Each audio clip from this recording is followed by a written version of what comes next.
This is the rhythm of change. This is the sound of redemption. This is the way that we bring it down. Down, down, down. Down, down, down. Down, down, down. Down, down, down. Down, down, down. Igniting the fire within you. Exalting the melody of freedom. These are the things that will bring it down. Down, down, down.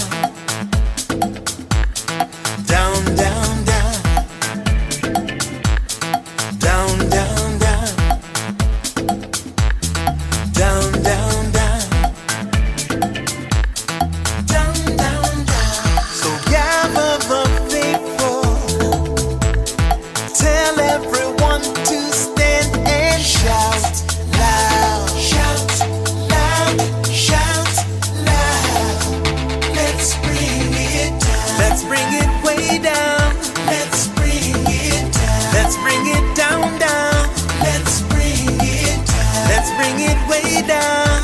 Let's bring it down. Let's bring it down, down. Down, down, down. Let me tell you, it's in the air. Joy is in the air. Love is in the air. Can you feel it? What it feel like? Freedom. What it feel like? Don't sleep on it, brother. You might get left, sister. Can you feel it? What it feel like? Freedom. What it feel like? Justice. No need to be counted, cause I am down. Down, down, down. Down, down, down. Down for the end of racism, for the end of bigotry, cause I am down. For the end of misogyny, that's right. For all the isms out there, just down, down, down. Let's bring it down. Rise up, people. No more foolishness, and let's bring it way down. Riding the river of change into the cries of contrition. This is the way that we bring it down. Down, down, down. Down, down, down. Down, down, down. Down, down, down. Down, down, down.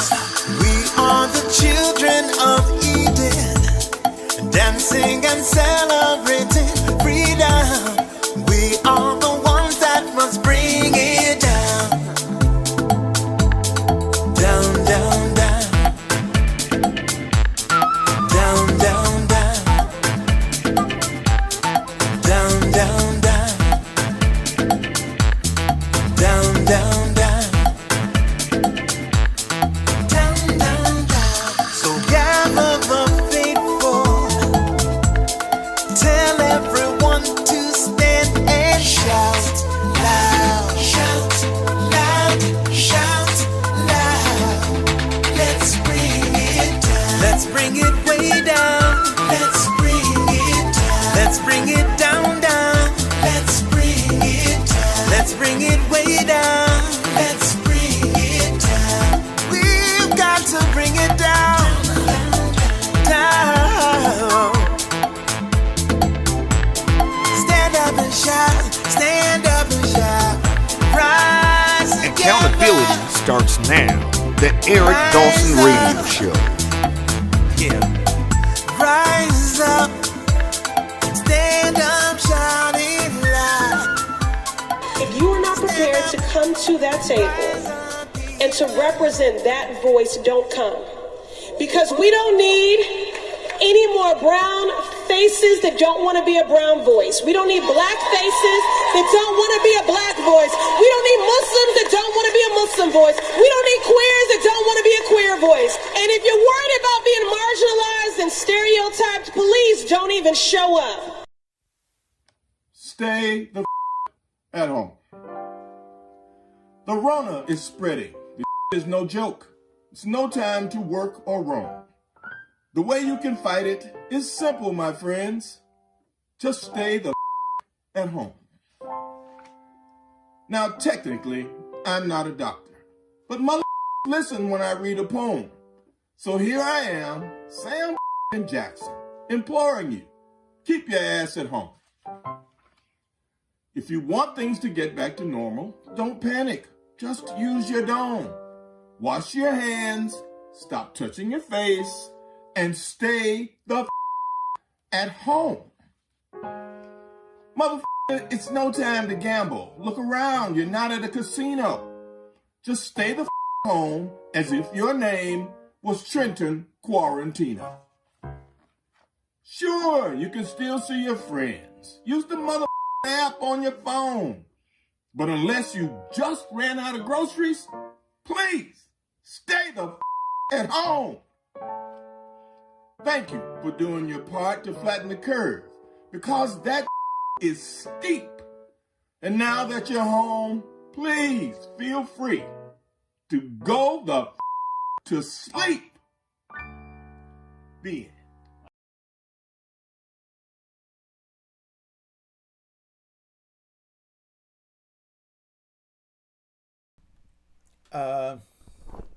Welcome everybody to another episode of the Eric Dawson Radio Show.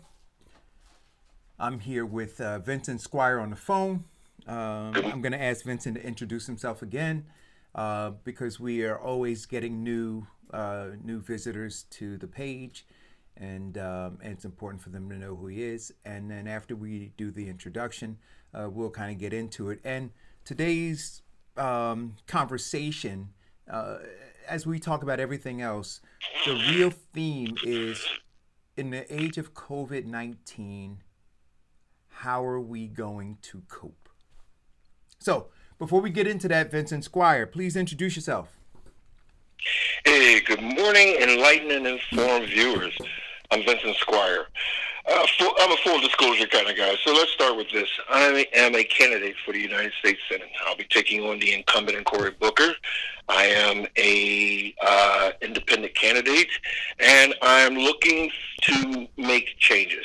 I'm looking for people who are tired of what's going on, tired of what's been happening, or as Mom Maveley said, I'm looking for people who are tired of doing the same thing and getting the same thing they always got.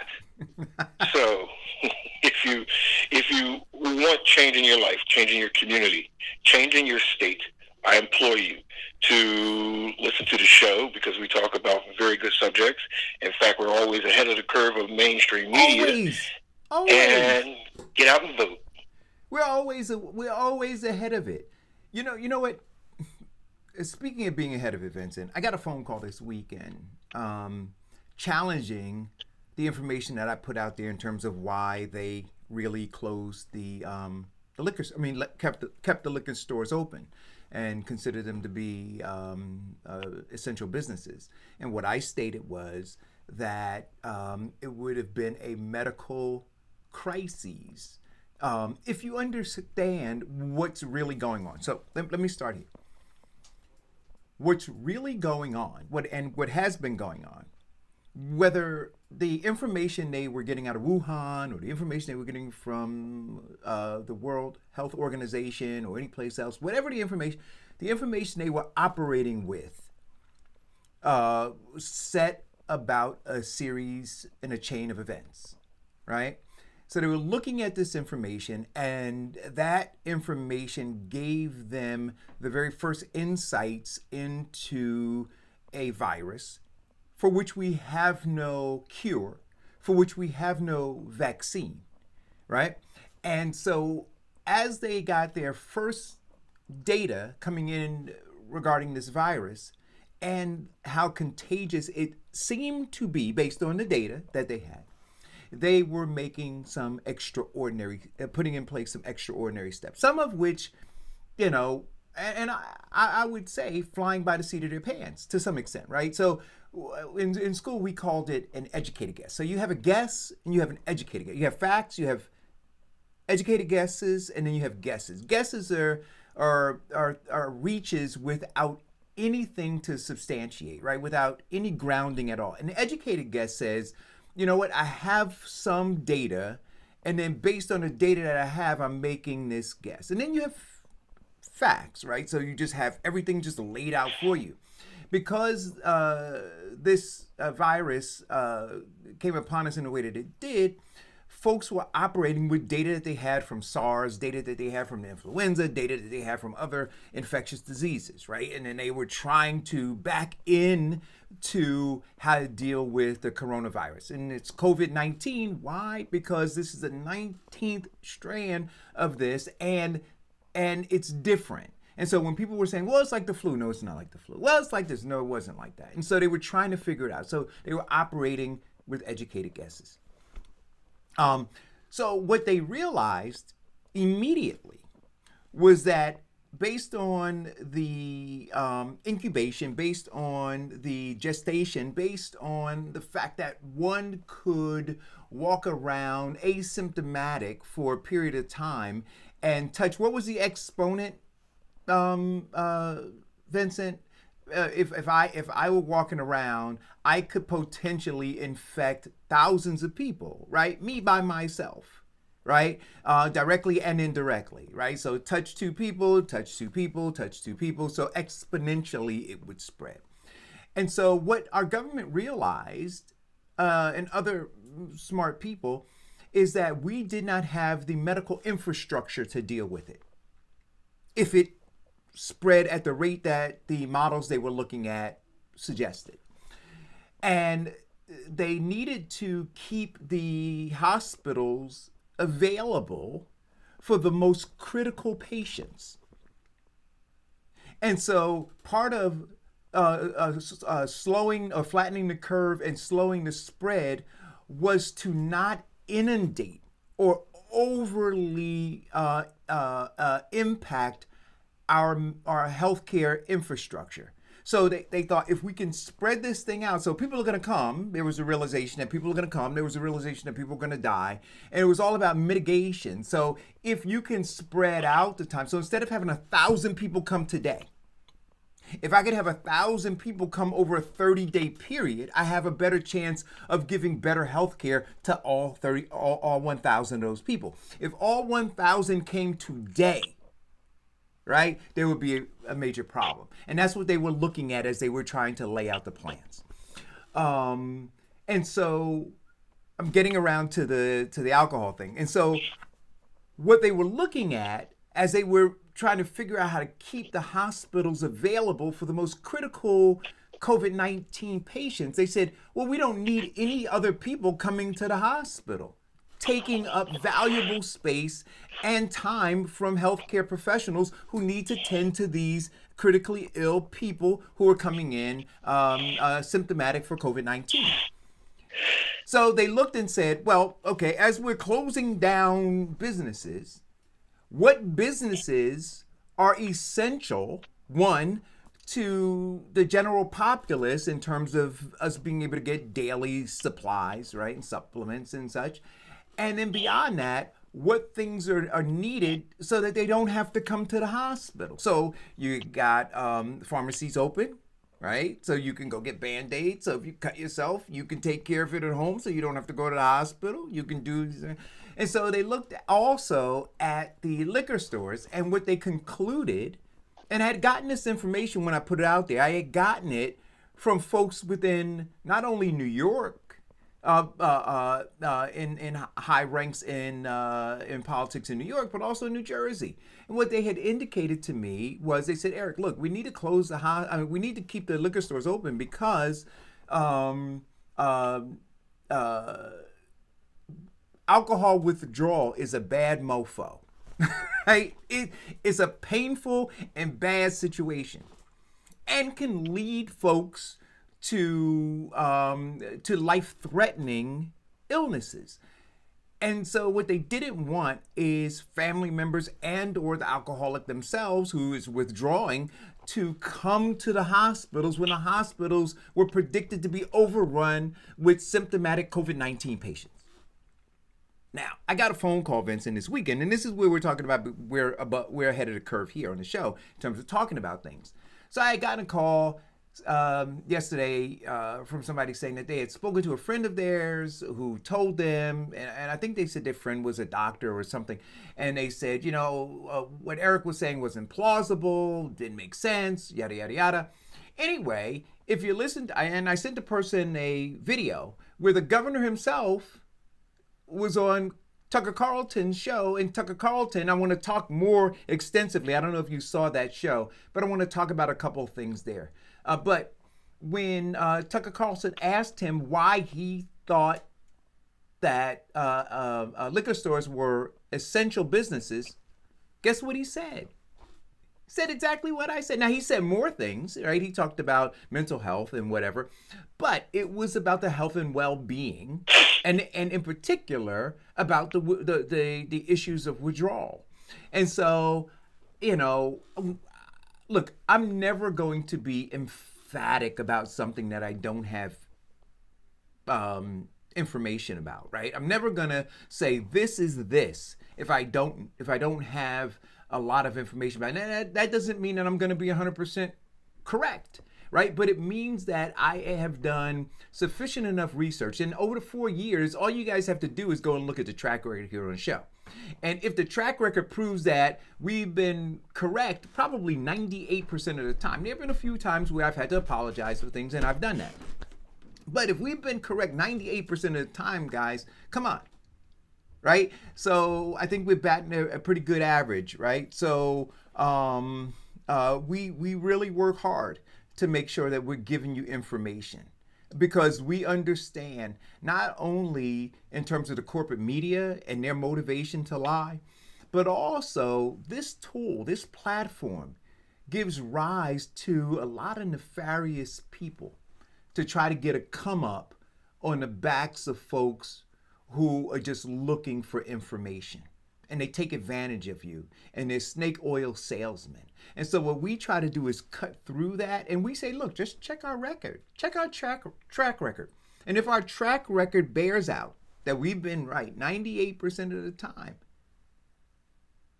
then what we say to you is consider us to be a trusted source. Right? So, True. Now, go ahead. If I can add, Absolutely. One of the great things that the smart people did in structuring the actual model was the model had holes in it because of the unknowns.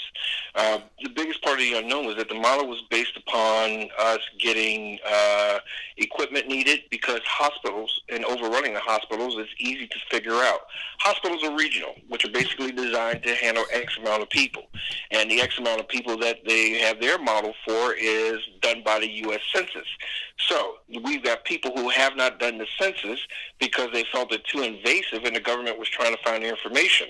Right. More conspiracy theories, right? No conspiracy theory. No. I'm saying for the people who were saying, oh, don't fill out the census because they're just trying to get your information. Don't do that. That's what I'm talking about. Conspiracy theories that have led us to being in a deficit in a lot of ways. But go ahead. I'm sorry. Yes. Well, the conspiracy theory of it being too invasive has now ran to an overrun of hospitals and lack of supplies, because people thought that the government was trying to find them in their nefarious activities. But the census also not only takes care of how many people are in each region, so they know how many hospitals they have to support and keep up, but the census also takes care of things like your schools, because if there are not a lot of people who are registering for the census, but a lot of their children are going to the schools, now the schools are underfunded, which we find a lot in the urban areas. You are misrepresented. You are misrepresented with your congressional people, because the number of members in Congress is divided by the amount of people that they are to represent. So if you have an overload of one congressman per, as using Eric's model, 1,000, if the true accountability for that area is 10,000, you should have 10,000 congressmen. I mean, you should have 10 congressmen representing those 10,000 people. But if you don't fill out the census, you get one person who believes that he's only representing 1,000. So the voice that he would use would be only in representation of those numbers. And finding out that he's representing a lot more, which means a lot more people are going to be in need or in trouble.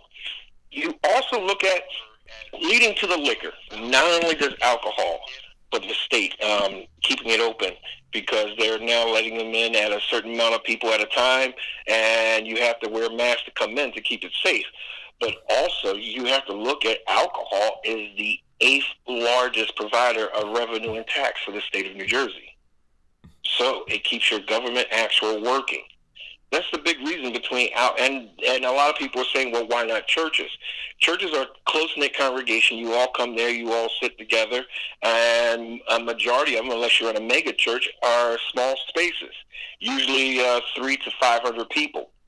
So 500 people and spreading that. You look at the downline of them, their children, and the other people that they come in contact, which means that you have spread by 500 people. Now you spread it to 5,000 people with the virus. So you have to look at the science, and you have to look at the math. Now back to the model. The model is flawed because we don't have the accurate count. The model is flawed because of their keeping the death toll and the amount of people contracting it down by saying that they don't have coronavirus or saying that they died from an underlying condition, which is why you see it high now in the people of color population, the black and brown people in the dense areas. When they died, because a lot of them have underlying conditions of high blood pressure, diabetes, which leads to heart attack, stroke, asthma, and COPD, they're saying that they're dying of that rather than saying that they're dying of the coronavirus. For example, if somebody gets shot, the bullet pierces their heart fails to function, and they die or expire. So instead of them saying that you died of a gunshot wound, they're saying that you died of heart failure. It's an inaccurate number. We don't have an inaccurate number because our president will not send out tests. And then he did send out tests, but he didn't have an adequate number of swabs. All that was designed to keep the numbers down and to lull people into a false sense that this virus is not that severe. You're looking at us right now. We are at 760,000 cases, 40,000 deaths. But you look at the true facts that heart attacks have went up 415% since the virus. Lung diseases, or people dying from lung diseases, has went up 382% since the coronavirus. You have to deal with a reliable source that is giving you the real truth, not conspiracy theories, not all this other craziness, because conspiracy theories have to be tracked. And sometimes it leads you to a blank wall. But you look at data by known scientists or people who are known and truthful in the industry. Like we talked about, 2 months ago, Eric, about the coronavirus being here? Yeah. Yeah, and I said it was already here. And I said that it was here in November. Now they're tracking it back down. Not only was it here in November, but our politicians knew. In fact, the infrastructure was broken down. Our last 3 presidents were very active in keeping infectious diseases out of the United States. That infrastructure was already in place. But under President Trump, he defunded it to fund his wall, which means that your life means nothing, but a wall keeping Mexicans out means everything. We have to look at the real, true data done by reliable sources and check the facts done by professional fact checkers. The information is out there, but as he said, the corporate media is in line a lot with, of course, their funders or the people who advertise in commercials. And they're advertising to keep this at a minimum because these commercials get them to make money. And if they minimize this and get people in a row to go out, that means that they are making money. That means that your dollar is worth more to you than your life. More to them. Of course. Yeah. So when we talked about that last week, right? We talked about a stimulus. We talked a little bit about what a recession was and what it takes to pull out of a recession. It takes spending, right? It takes spending. It takes you, the commodity to the wealth and to their power. So right now, because we're in a recession, those people who are wealthy are hurting. You're hurting, but they're hurting too. And they say the only way to ease their pain is to use you again, right? Like an oxen or a mule on a plantation, right? And so they need you to go plow the field again, to replenish it with a bounty that they can go and harvest. And so by doing that, what they need to do is they need to pump money into the economy or pump money into your pockets and then convince you, as they've always done, to operate opposite of your best interest, right? So you are already financially insecure, which is why you have so many people who are filing for unemployment, so many people who are waiting for these checks. You now have the Democratic Party talking about giving $2,000 a month for the duration of this COVID-19 issue, right? Because there's an understanding. So irrespective of your pride and whatever you want to say about yourself, the vast number of Americans are financially insecure, as well as food insecure. That's why the food pantries are lines all the way around the block with the food pantries, and why people are rushing to the store getting, 15 rotisserie chickens and 35, cases of water, and right, because of an insecurity they feel. Right? Because those people who are not insecure, they're not doing that. They're just going to get a weekly supply of groceries because they believe they can go and get more later. But for those who are insecure, they're the ones who are going and doing it. So we're food insecure, we're financially insecure. But the government wants to tell you that when you get money, you need to go out and you need to spend it. Because spending it and buying things, not the supplies that you need, but going and buying things that you don't need, things that you probably never needed, but maybe wanted, but didn't need. Buying those things is what will build the economy. And they want you to go and do that, right? But that is not what you should be doing. You should be taking care of essential things. And if there's money left over, you should be saving that money. Not going out and buying a TV, not going out and buying a car, not going out and buying other kinds of liabilities. Well, one thing that stimulus does is go and lulls you into a false sense of security. That $1,200 check that a lot of people have received, it's already spent. The average person has $5,000 on their credit card, or $3,000 to $5,000 on their credit card. So that money is spent. And you're right, it does pump it back into the economy, but it also lulls you into a false sense of security because you believe that this is going to end soon. So now that you are locked up or at a stay in place, to relieve the stress, you have to buy an item that you need dispendable income for. So you need that new TV, that new PlayStation, that new upgrade on your phone, that new or that the other self-medication, alcohol. Right.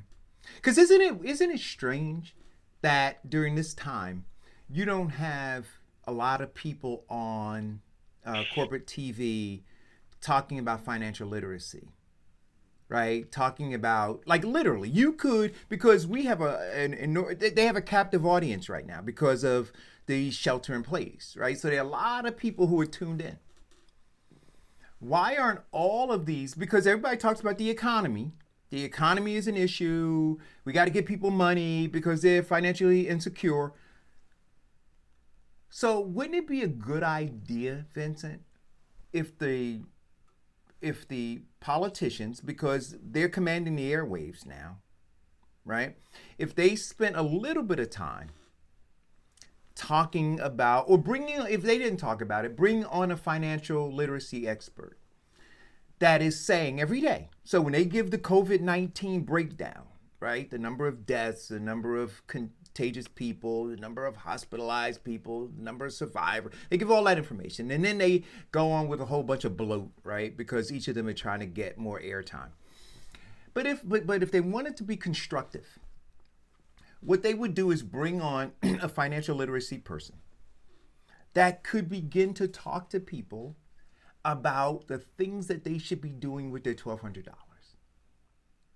right? Or how to make money stretch, things you ought not be purchasing.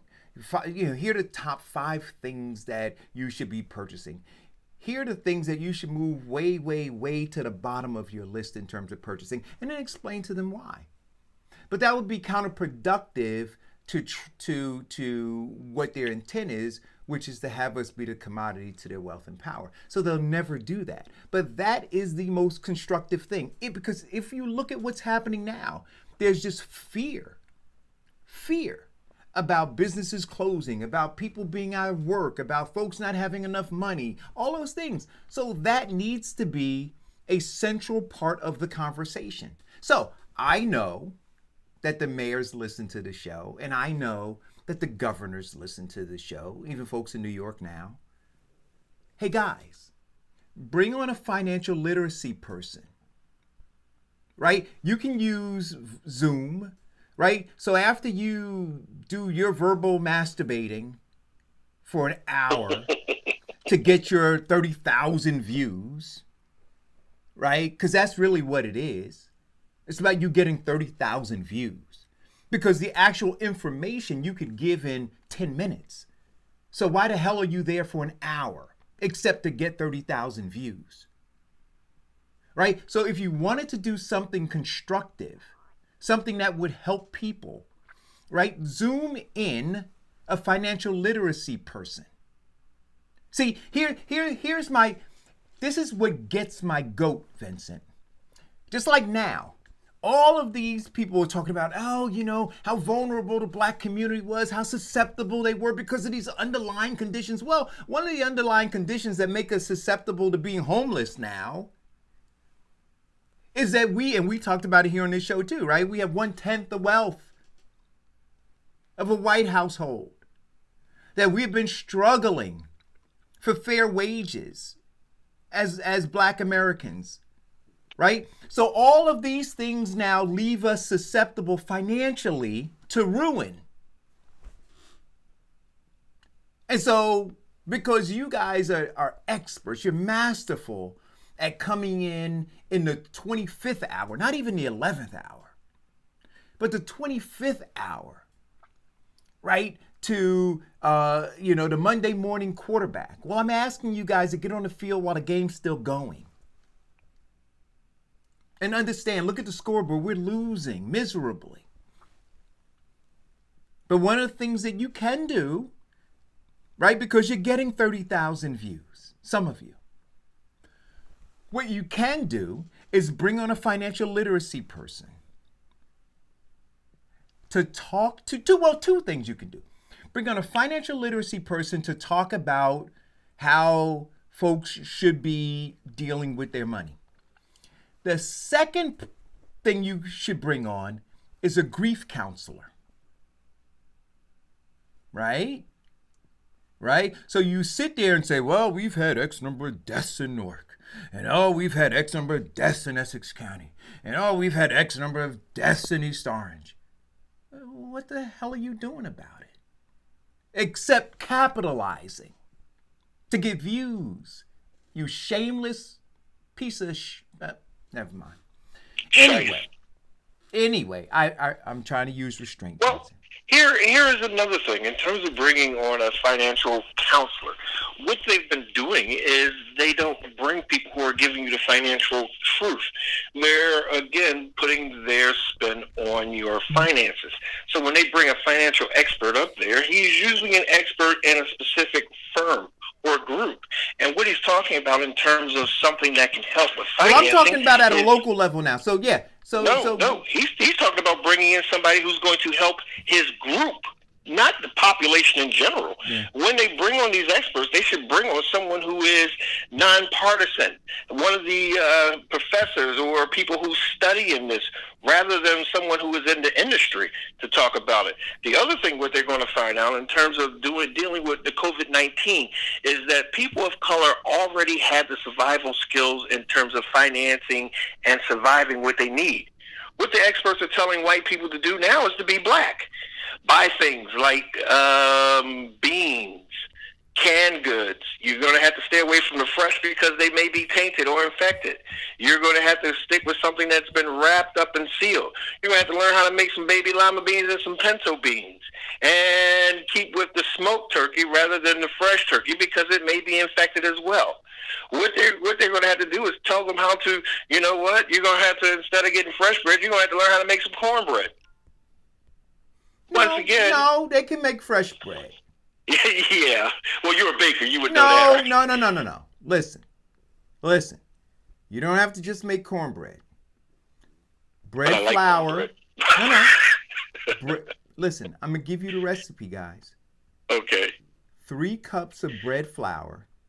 Mm-hmm. 1/4 teaspoon of self-rising yeast. 12 ounces of room temperature water. Eric, my wife is watching the show. She says, slow down. She's writing it down. All right, ready? Listen. I'm going to give it to you. This is a no-knead bread recipe because a lot of bread recipes require you to do a lot of kneading, right? You got to knead it, then you got to let it rise, then you got to have a second rising, and then a third rising, and by the time that happens, you starve to death, right? So, so I'm telling you, 3 cups of bread flour, 1/4 teaspoon of self-rising yeast, 1/4 teaspoon of salt, regular table salt. Don't use the sea salt, right? And then 12 ounces of room temperature water. You mix all of that together, right? You put a lid on it. Let it sit for 8 hours. Once you take the dough out, it's going to be real sticky dough. So you're going to have to coat your hands in flour to manipulate it. You want to do a half fold, turn it a quarter, half fold, turn it a quarter, half fold, turn it one more quarter. Right? That's it. Then you want to put a towel over it for another half an hour. Heat your oven for 400 to 450 degrees for that half an hour. If you have a pot with a lid on it that can go in, like a Dutch oven, you know, like a cast iron pot with a lid, that's best to use. After that half an hour, so you're going to put the pot in the oven for that half an hour. So it's getting heated up itself. When the half an hour is over, take the pot out, take the lid off, put the dough in, put the lid back on, put it in the oven for 27 minutes. Not 28, not 26. In the 27th minute, take the lid off, put it back in for 3 minutes. That'll crust the top. You will have a delicious loaf of bread. Your house will smell amazing, and the cost of the bread is less than 50 cents. Wow. Now. Okay? So do that. Do that. All right? So, anyway, I just, so you can do, look, I like cornbread too, but you can't make a peanut butter and jelly sandwich with cornbread. Yeah, so you gotta have bread. So you can make your own bread, so you don't have to be fearful to run to the store and go, oh my God, all the bread is gone. Because most of the bread you buy anyway from the store has preservatives in it, right? I gave you 4 ingredients: yeast, water, salt, flour. Look at the list of ingredients in the bread you buy. None of those are required. And none of them are healthy. So when we talk about underlying conditions, right, because of our eating habits along with other things, well, you can eliminate bad eating habits with bread by doing that. And then you know what else? You can put turmeric in there. You can put flaxseed in there. You can do other kinds of things with that same recipe. Just add a little bit in. Yeah, high in antioxidants and ultra nutritious. Yeah. Make your own whole grain bread. You make your own. But you know what? You were right, though, Vincent, about white folks. White folks, by and large, are not accustomed to this, right? And, a lot of them are trying to assert their white privilege. They understand that they're poor, but they realize, too, that they're not black. And they realize... You understand what I'm saying? So they look at it, yeah, okay, we're poor, but we're not black. And so, there's gonna be some tussling out there in a little while. It's gonna get a little tense. It's gonna get a little close. Eric, I remember my mother baking bread and my aunt and my wife baking bread. It's a wonderful tradition. And your house smells amazing. Mm-hmm. So what I usually do is I start, because I told you it's an 8-hour process, right? Or 8.5 hours. So I do my dough at 9 o'clock at night. Yeah, that's what my mother did hers. Right, 9 or 9:30. That way, at about 6 o'clock is when I'm doing my quarter folds, right? And I'm heating the oven. So by 6:30, the oven is ready. My bread is done by 7 o'clock, 7:15. Perfect time for a nice, freshly brewed cup of coffee, nice warm slice of homemade toast with the butter just melting into the cracks and crevices. Oh, no, you got to have the grape jelly. No. Orange marmalade. Ooh. Yeah, see. Orange marmalade. See, that took you back, didn't it, Vincent? Yeah, that took me back, bro. Orange marmalade and my grandmother's home canned peaches. Yes, sir. Yes, sir. Yes, sir. So anyway, guys, so there are fun things you can do too, right? And if you have children, teach your children how to make it. Right. Think about that. Think about, teaching your kid who's used to you going to the store and buying bread, all of a sudden they're empowered to make their own loaf of bread. 4 ingredients. So they could mix it and then say, hey, Mom, hey, Dad, the dough is ready for the bread in the morning. Think about that. Mm-hmm. It's amazing, right? So that's one of the ways that you can cope. See, I told you I'm... Eric, in what you said and getting the family involved in this bread making process, you have done 2 things. You have now provided an activity for your children, so they're not in your hair and you're not drinking. You provide substance and nourishment for your family at an economically feasible price. All it takes is what we have, disposable time. That's it. That's all it takes. Yo, I just got something that flashed across my screen. I'm trying to look it up. Can somebody look it up, please? It said that Walmart is closing some stores. Did I get that right? I know that there are a bunch of stores that are starting to close because of consumer slowdown. So let's see. Walmart is closing stores. Here's the full list. No, this is 2019. So somebody put this article up and it was late. All right, I just wanted to make sure they sent it to me.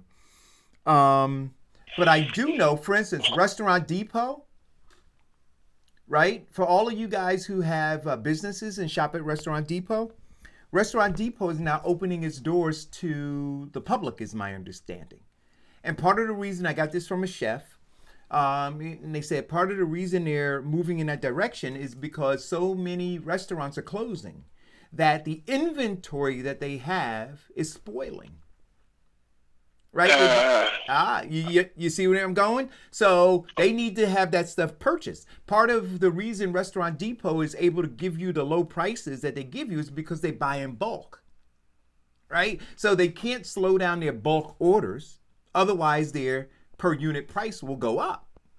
So in order to keep those numbers and those margins, they have to broaden their offer. Well, they have to broaden their customer base to fill in for the ones that are falling off. Okay. Now, to follow up on that,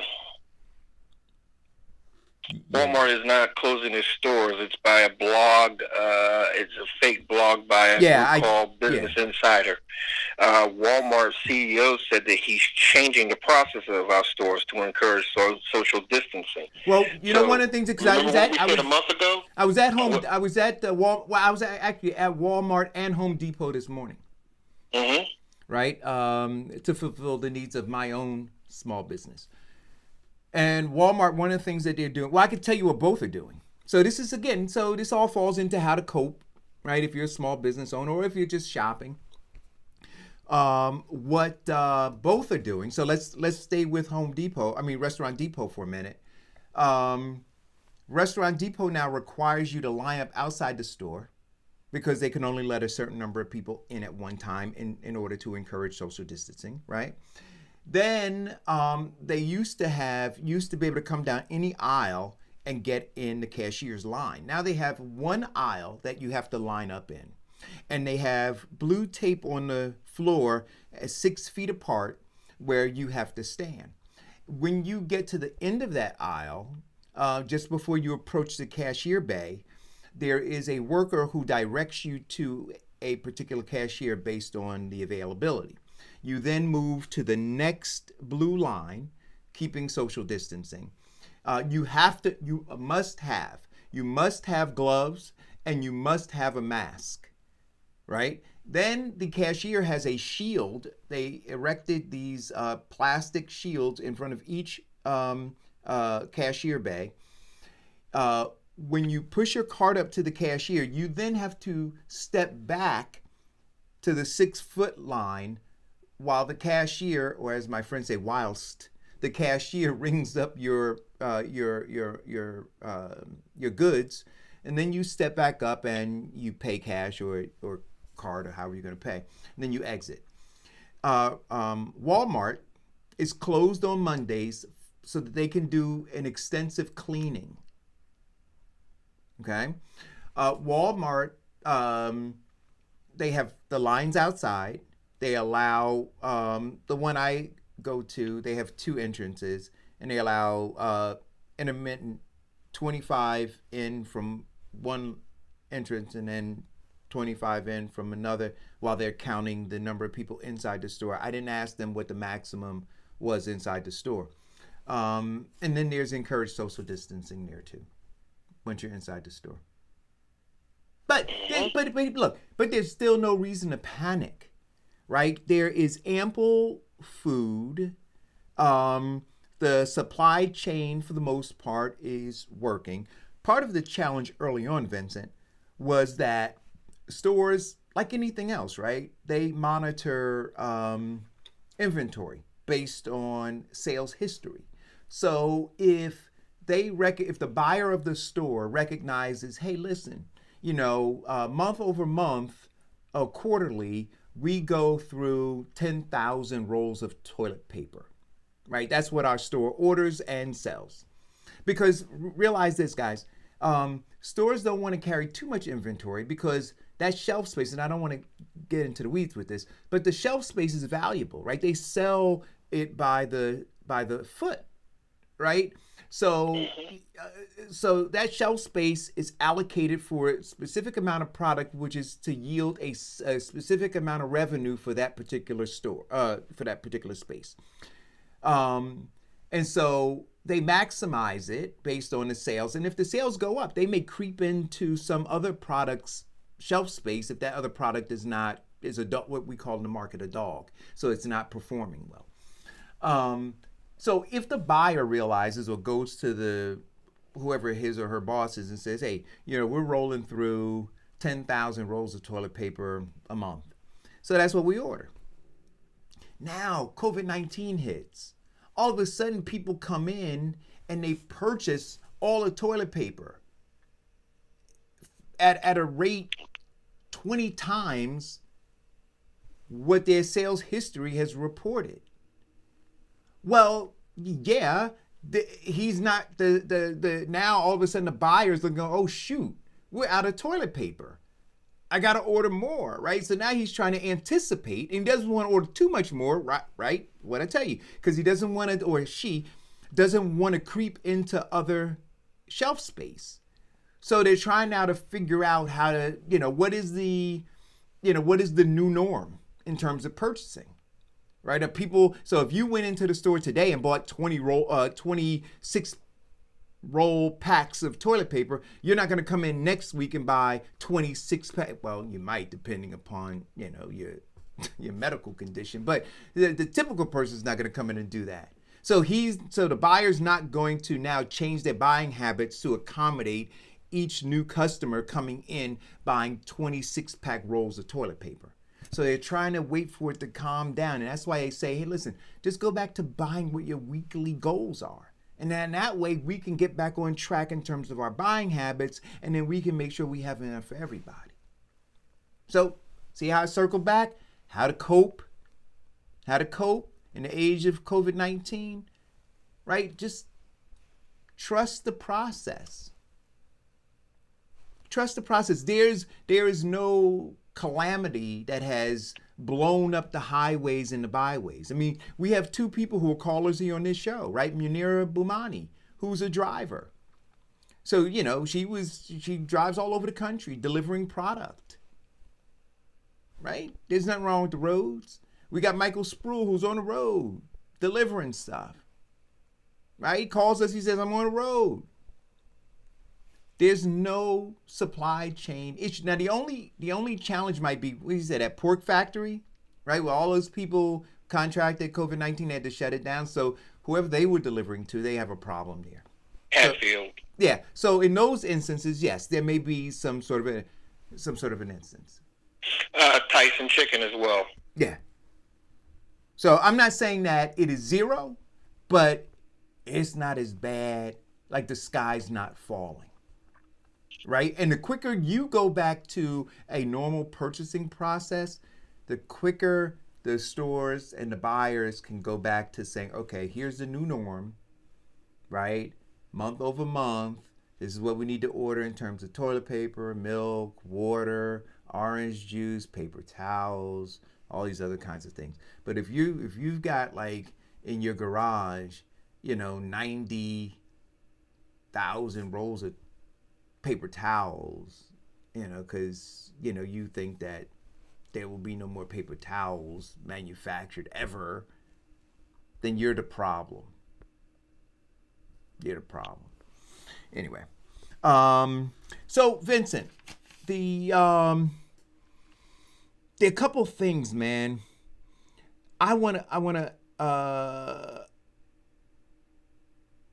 What was I hate when I can't read my writing.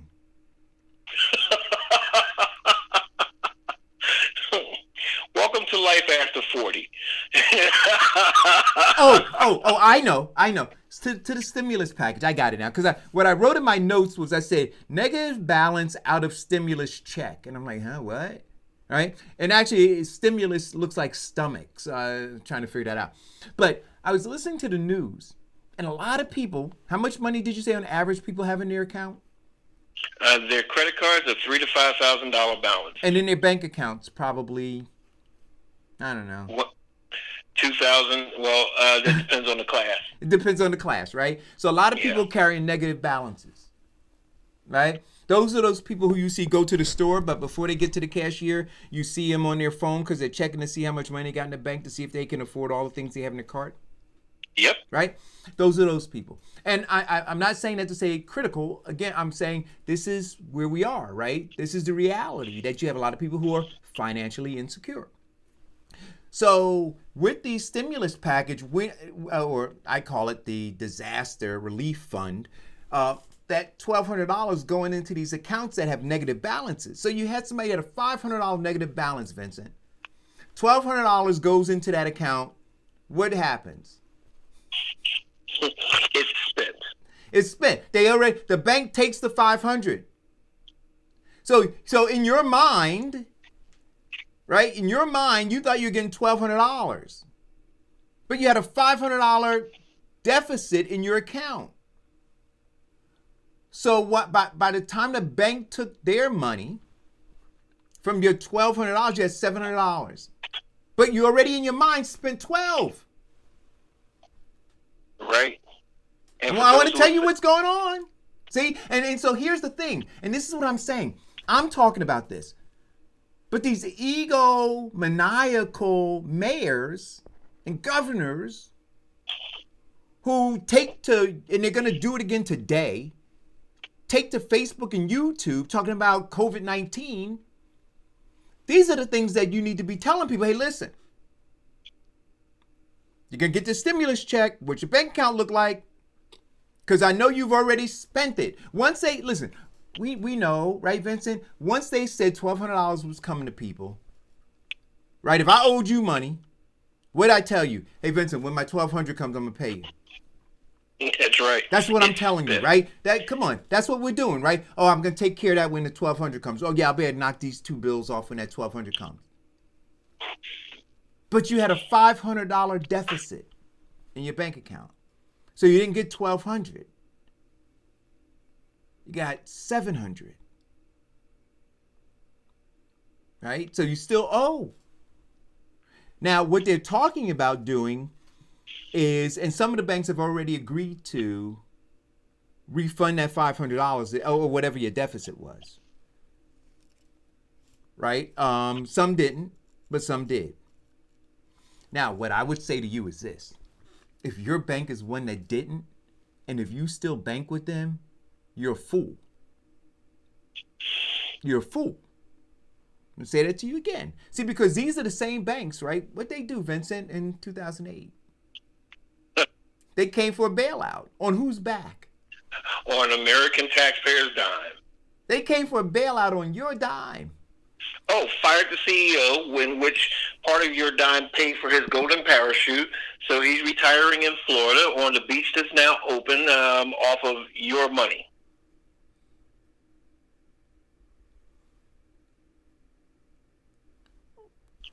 Oh, okay. Yeah. So yes. So I would say you want a new bank if they're not doing that.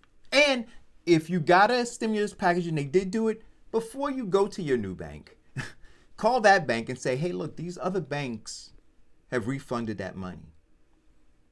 See, I've been a customer with your bank for however many years you've been, and I'd like to remain a customer. But if you can't show me this professional courtesy, like so many other banks have done for their customers, then I may have to go and become, not may have to, I will go to that other bank and become a customer of theirs. Right? That's what you need to do. So how to cope in the age of COVID-19? Right? Get your bank in line. So, where's my notes, Vincent? What else do I want to talk about? Oh, so when Governor Murphy was on Tucker Carlson was asking him a lot of gotcha questions, right?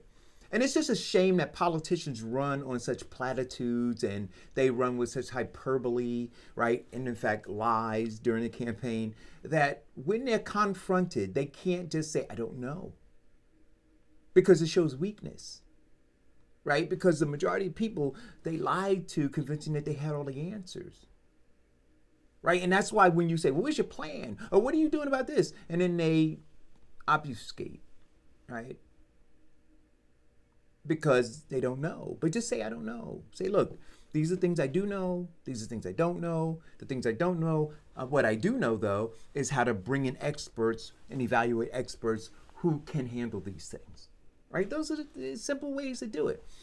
Anyway, Tucker Carlson was painful to watch. I'll share it on my page. He was asked, what he was trying to get to, Vincent, was the laws behind, or not the laws, the scientific data behind the decisions that are being made by these governors. Now, let me explain what's going on. Remember I said this last week? I said the Republicans are playing chess and the Democrats are playing checkers. I told you, what did I tell you? I said when Donald Trump came out and said, I want to open up the economy. That was him moving his knight to C5. Now, for you chess players, you understand the value of a knight going to c5. That's the middle of the board, and it controls the most number of spaces on the board than any other given time. When you move that knight to c5, it literally controls more spaces on the board from that position. It's a strong position because you can attack in a It's a strong position because you can attack in a 360-degree radius. Oh, absolutely. You can attack and defend. That's right. And so Donald Trump moved c5, his knight, and said, I want to open up all the businesses. I'm gonna open up the economy. Boom, your move. And the governors fell right into it. The governors said, we own it. We own the economies in our individual states. Now, I'm not saying that they don't, but the way they came about doing that, right? So Donald Trump said, got you. He said, yeah, you do. But now you went on record owning it. Now, what are you going to do? And so now the conversation on the right wing and the right media has shifted. Watch it now. It shifted to why are you keeping things closed, Murphy? Where's the science behind it, Cuomo? Where's the science behind you not letting these people who are suffering wanting to go back to work? Do you understand what I'm saying? So now Murphy was on his heels. He was like Mike Tyson in that Buster Douglas fight.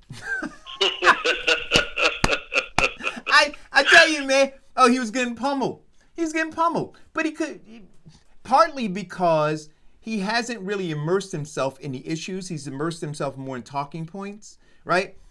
But the answers were very simple, right? And we outlined them at the beginning of the show, right? It's about the information we didn't have, the faulty information we didn't have, the information we did have, and we were trying to work with it, and it was imperfect, right?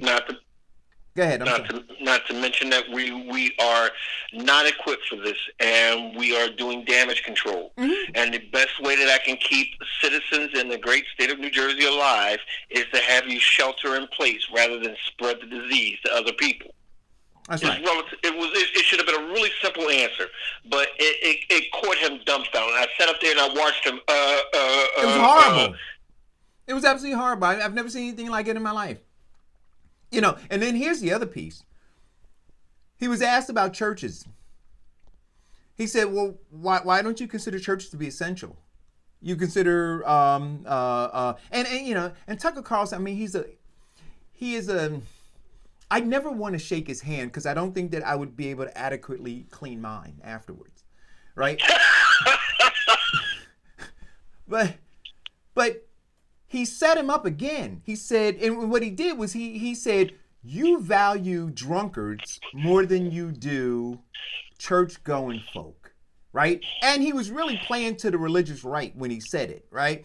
So he said to Murphy, why do you consider liquor stores to be more essential than churches?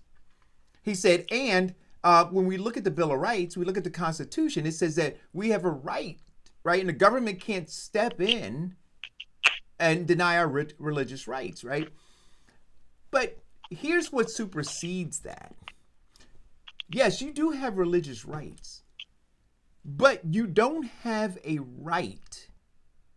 You never have a right to put the general population in harm's way. You never have a right to do that. So if every decision you're making as a lawmaker, as a law enforcement person, is based on your understanding that the activity of those people are putting at risk this larger group of people, then the behavior of those people is what you're mitigating, right? So you want to go ahead and you want to practice in church. So what they should have done is they should have maybe said to them, social distance, right? So just like the stores, right? There are a certain number of people that can come into the church, right? Just like, see, and I understand this because the law does do that, right? So if you have a church like a storefront church that has a capacity of 100 people, then the law has set the capacity, right, for 100 people. The church can't say, oh, you're denying our rights by not letting 1,000 people in. No, the law says this square footage can only allow 100 people in. So the law could simply say to the church, what we determine to be good social distancing within the church is this. So for this square footage, you can have 7 people. Now, have your 7 people. They've done that to accommodate funerals and weddings, right? You could have, I think it's 8 people plus the funeral people there. I don't know what's wrong with Murphy. But I watched him and it was painful. Well, see, what Tucker Carlson was going off of was the radical form of religion. With anybody who actually studies religion and understands the principle of God is that the church is designed for the congregation to come together, for social interaction, to understand each other, to greet and hug and give them that, as Paul said, kiss and love of Jesus. Now, what happens is this, and what you have to understand, or let's get the basics. There are churches that have been established for decades. Case in point, the church I belong to, I'm a member of the AME Church. The AME Church decided that before the even government shut down the state of New Jersey, they decided to shut down their churches to reduce the spread of violence. And people were like, why? What's going on? And then they had to break it down to people and understand that the church is not the body of Christ. The individual are the body of Christ. Christ does not Christ does not live in a facility made by man, but Christ is in your heart and in your movement. Christ is the way that you act towards other people when you are in public and at home. Christ is in your heart everywhere you go. Because you are socially distant does not mean that you are spiritually separated. And when you get churches that are demanding that they be open, those are the majority of churches that are demanding that their congregation come so they can give them money. And that's not a decent church to be in. No, there are so many technology right now that people are having church on Facebook Live, Zoom, Google, and all those other resources and doing well. And church members do support their churches even though they do not get there every Sunday. Well, but here's the issue, and you're right. So Tucker Carlson, like I said, he was playing to that radical right religious group, right, that says they're taking our guns, they're attacking the First Amendment, they're attacking our civil liberties. We need to come, government's encroaching, we need to create distractions. Right? Correct. To create distractions. That's all it was intended to do. Well, no, we need to deflect the blame. That's what they're looking to do. They're looking to deflect the blame on all the Democrats, all the Democratic governors who are struggling and working hard to keep everybody safe and alive, who sit up here and have to make a decision that they have to now close this thing down because now they have to legislate against people being stupid. They want to attack on that instead of saying that the big problem is that we have a commander-in-chief who let us into our country and decided to close down China when it came into the United States through Italy. We need to place the blame on our commander-in-chief who wanted to defund the CDC so he could build a wall. We need to place our problem on our Republicans who overvoted the Democrats so that they can give hundreds of millions of dollars, billions of dollars to corporations, and you get $1,200. We need to place the blame on the Democrats for our mistake. And no politician, no Democratic person, or any politician that wants to do what's right for his people should accept that and let it stick to them. No.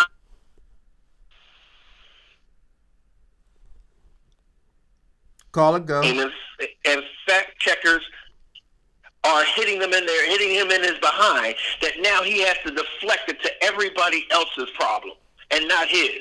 There's no way in the world that a president should say these ventilators belong to the federal government and we don't have to send them to the states. There's no way in the world a president should say that, you know what, every state should fend for themselves in terms of getting mask and protection and personal protection equipment for our first responders and our doctors who are overwhelmed. I talk to doctors every day who just say they But I want to address the ventilator thing in a second, Vincent. We got a caller, and then I want to address this, and I want to say this, right? I don't play devil's advocate. I really try to find reasoning. Go, caller. Yeah, the devil got many advocates out here. He don't need any more. Nah, you don't need no lawyers. But I think a lot of our elected officials are having a hard time recognizing the social disorder out here. And when these people show up and say, "Oh, my civil liberties, I have a right to assemble," and civil disobedience, they're not being any of those things, because the way it's showing up in that the social disorder that these politicians have profited on now has become a bigger problem to them as it is profitable, because now the governor can't sit there and adequately explain, no, that you're talking apples and oranges here. You know, we're not saying that the churches shouldn't assemble, but congregating in large numbers, the virus is a good host situation that the virus can breed on.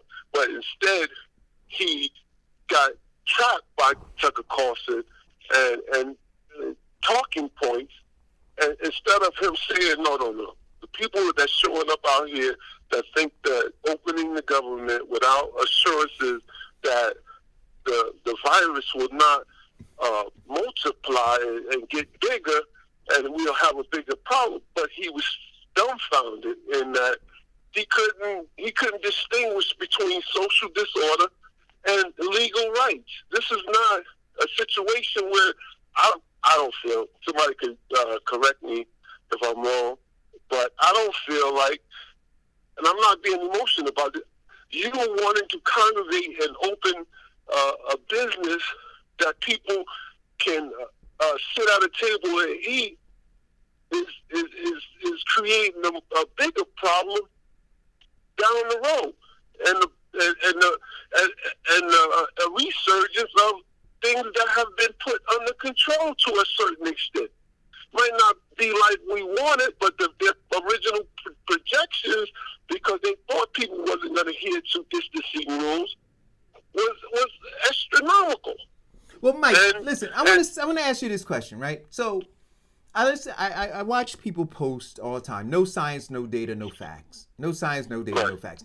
Now, I'll tell you, there are these 501c4s that have cropped up all over the place that are spending a lot of money right now, seeding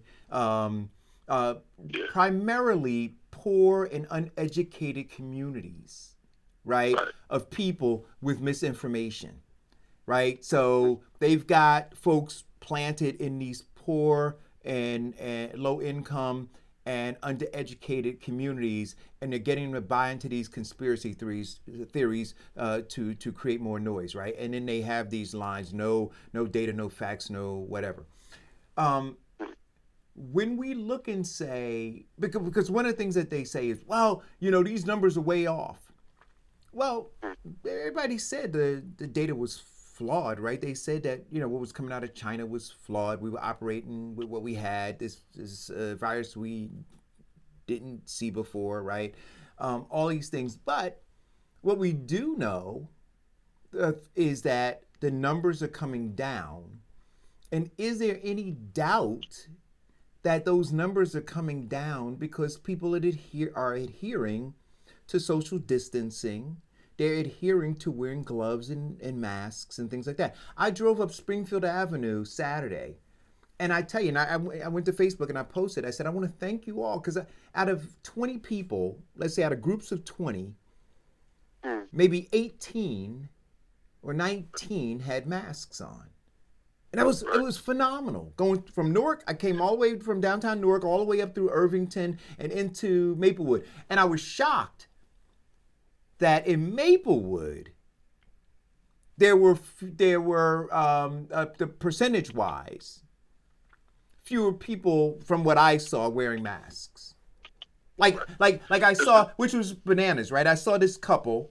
They had masks on, the wife and the husband. I'm assuming they were wife and husband. But the two kids they had who were on bicycles, one had a bicycle with training wheels, so they were relatively young. Neither of those children had face masks on. But the parents had face masks. Right? But see, what to get back to what you were saying, what happened with the governor is what happens to a lot of politicians. When you go on these media outlets, every politician would say, okay, give me an outline of what you want to talk about so that they could prepare for the question. What happened with Murphy was that Tucker Carlson went off code, off script, and hit him with that other stuff, blindsiding him. Well, he's known for doing that. You see, that speaks to Governor Murphy's ability to think on his feet. Like, all right, is he going to hit me with something off the wall? Let me prepare for everything that he might, even though I propose him staying on this line of question. Let me be prepared. Right. Now, black politicians can think on their feet, but a lot of white politicians can't, especially right now when he's overloaded. But I will tell you this, one thing that Murphy should have basically said is, look, I've got X amount of millions of residents in New Jersey. New Jersey is the size of Italy, and you see the devastation happening there. And I will do everything within my power to make sure that it doesn't happen here. Now, a lot of people are sitting up here upset because, because one, if you look at a lot of white America, they're up there yelling, open up the economy, because they got their $1,200 check and it's gone. Right. And now they want their jobs back, rather than sitting up here and fussing with their politicians about agreeing to them getting $1,200 alone. That was the whole thing with all this uprisal. You got churches who say, no, churches should be an essential business, when a majority of them just want the congregation there so they can pay their tithes. It's about money. It's about greed. When people care more about money than the people, those are people who shouldn't be leaders. Now, what I want to say is this, though, right? So, and I forgot the other point that I was going to make. You'd made a comment, and I said I wanted to address it. I can't remember it, but listen, there's some real issues, and we did a whole show on whether the cure for this was going to be more devastating than the disease itself.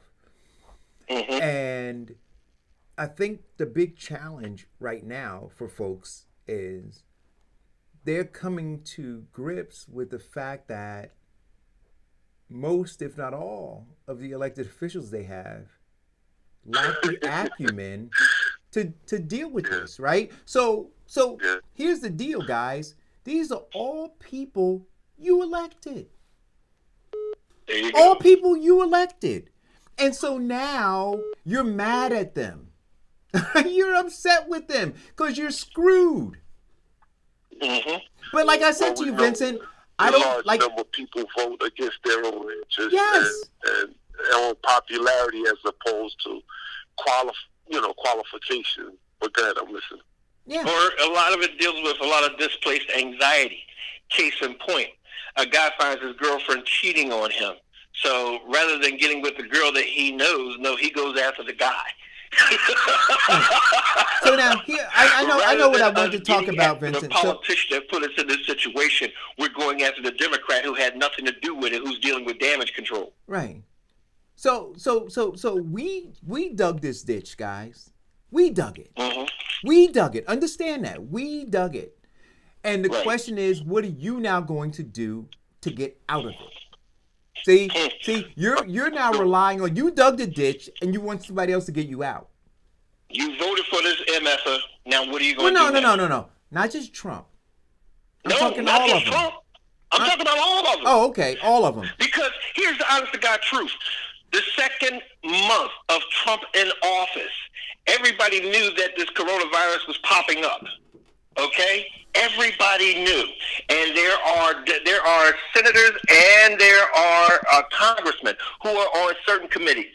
So when one person knows, they talk to all of them. So it's safe to say that 90% of your congressmen, senators, and some of your local, because they tell their friends too, knew this was coming. Right. Yet they did nothing.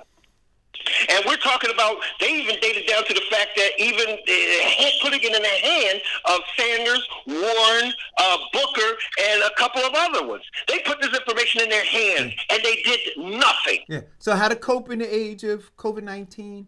What I suggest, guys, is this.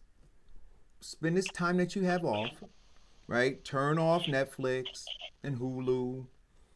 Turn off all of those, 90 Day Fiance and Housewives of Atlanta. Turn all that stuff Tiger off. King. Turn it all off. Right? Because you having it on and watching it, you weren't paying attention to the store. And they were robbing you blind. Mm-hmm. So take this time to find out who all the culprits are, right? And change them out. That's what you could do. How to cope in the age of COVID-19. Here's the thing that... have to, Go ahead. Go ahead. I'm listening. No, go ahead. Go ahead. No, I just wanted to say, people, they want their distractions, like you mentioned, Netflix and Hulu and all of that. People love to be distracted. And if I were the governor, I would have Tucker Carlson and said, look, the economy, if we open the economy and there's a basketball game and the stadium is full, are you going to attend without a mask and gloves? If we open the economy, are you going to go to church and sit in the congregation full of people and take your kids? Take your family, not just your kids, your wife, your mother, everybody. Are you going to go back out there before we, can say the coast is clear? Because all of these people, all of these closed-minded people, single-focused people, selfish people, and people who like to distract us are the main ones that not looking at it in the big picture. I understand your argument. You want to capitalize on people, and you can't fully capitalize on them if they're at home. I understand. I don't believe me. I distrust vaccines or whatever, and just like anybody else. But I'm not gonna hold on to the argument of vaccines when I'm not taking everything in the balanced look. Not with a. I'm not gonna look at it in a closed-minded way. I'm gonna look at it with an open mind. All right, vaccines is way over there, and this thing is right here close to me. Let me deal with this thing that's closer to me, and my argument for that later on I'll pick up, and I'll fight that full force when we get in the arena where I'm at right now. But this virus is in the arena. Right. Us all. We better put gloves on and start boxing this joker, because if we don't, it's gonna. So here's a headline that just came out. It says, reopen churches during the coronavirus lockdown, New Jersey State Senator says. It just came out. We'll take his family. Ain't nobody gonna stop him. Take your family in a full church. Yeah. No. But allow me to finish. Kill me. Allow me to finish reading it. So, because this is what we were talking about earlier. It says the state senator is calling for Governor Murphy to reopen churches and houses of worship in New Jersey amid the coronavirus pandemic. Republican State Senator Mike Doherty launched a petition. Oh, shucks. Let me see. Let me get back Eric, to add to your point, one of the big reasons there's a big protest is that they're mad that they're voted for these people. So instead of being angry with themselves, they want to be angry with everybody else. Right, You're the one that voted for them. Allow me to finish reading this.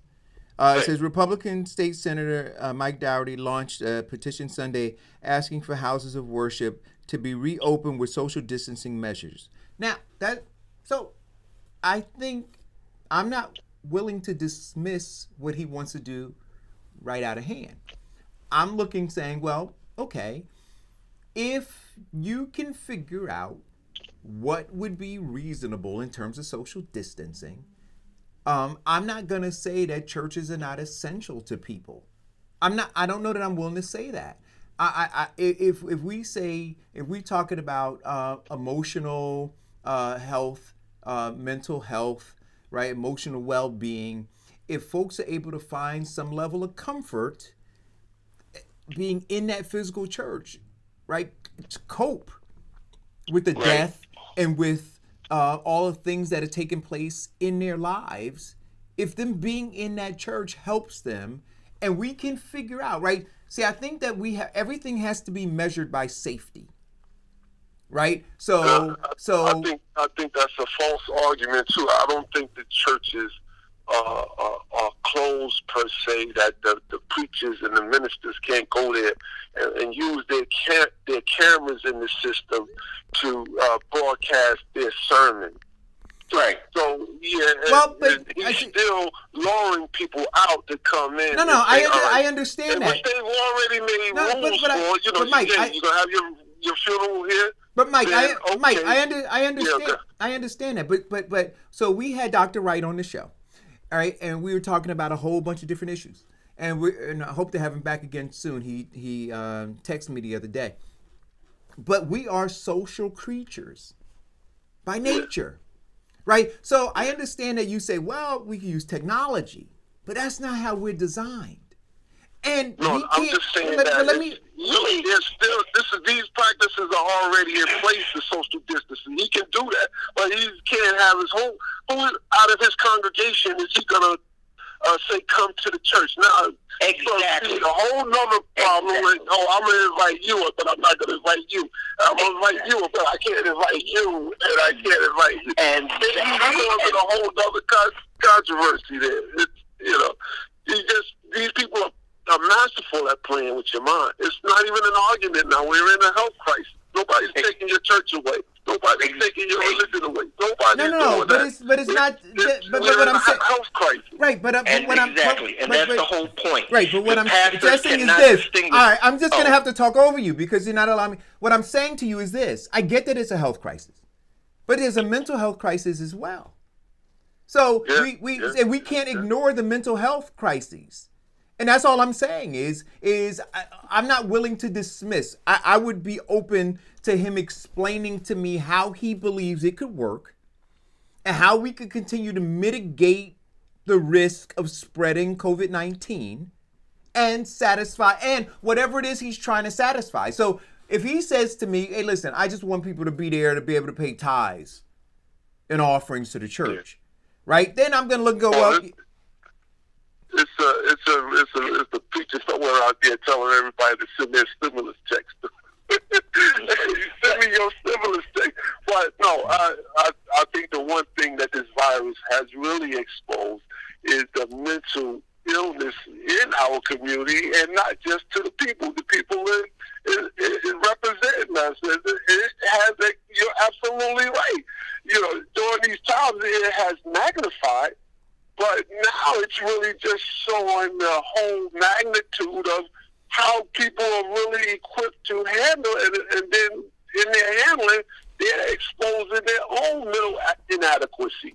So I agree with you 100%. And if I could, and I agree, if I could bring this home with the church situation and the senator, is this. The senator is just basically trying to latch on to a group of people who are upset. And one thing that they're upset about is using the church. And they know that, listen, if it's a mental health issue and church is the only way that you can get that, then you can get it online.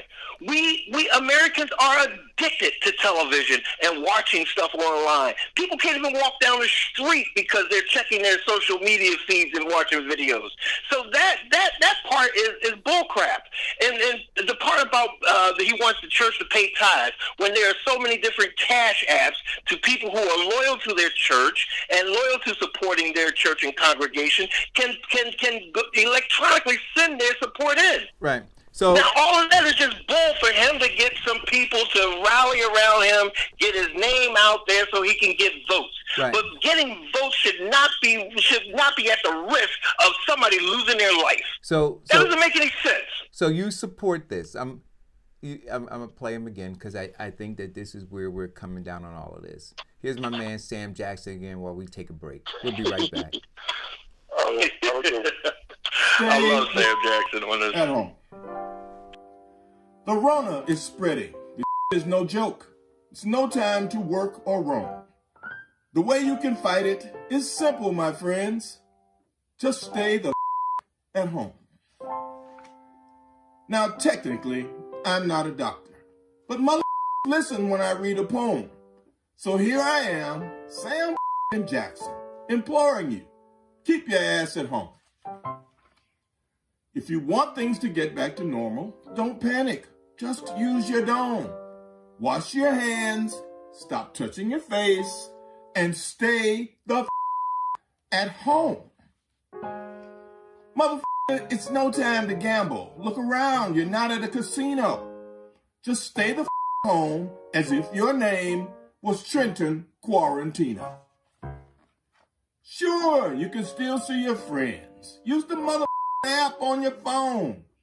But unless you just ran out of groceries, please stay the at home. Thank you for doing your part to flatten the curve, because that is steep.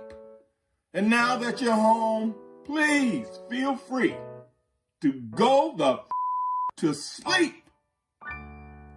The end.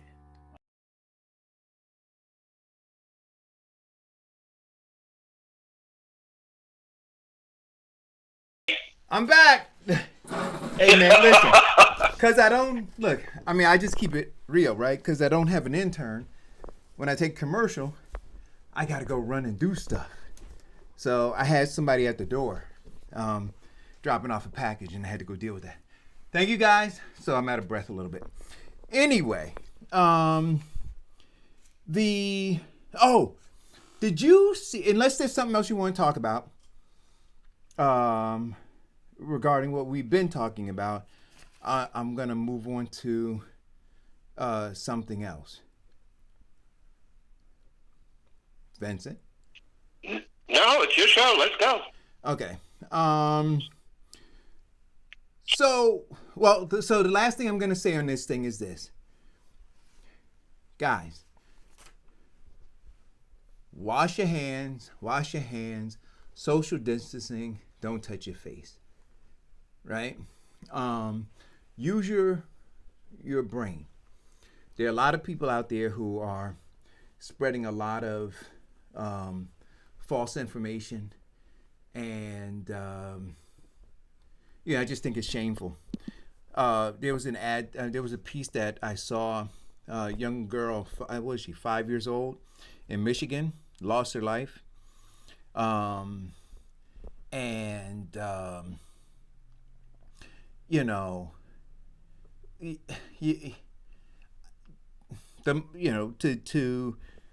push a narrative that is dangerous for self-serving reasons is just something I can't, like, I'm finding a hard time grappling with it when I travel through the social media stuff and I see people tagging me in it.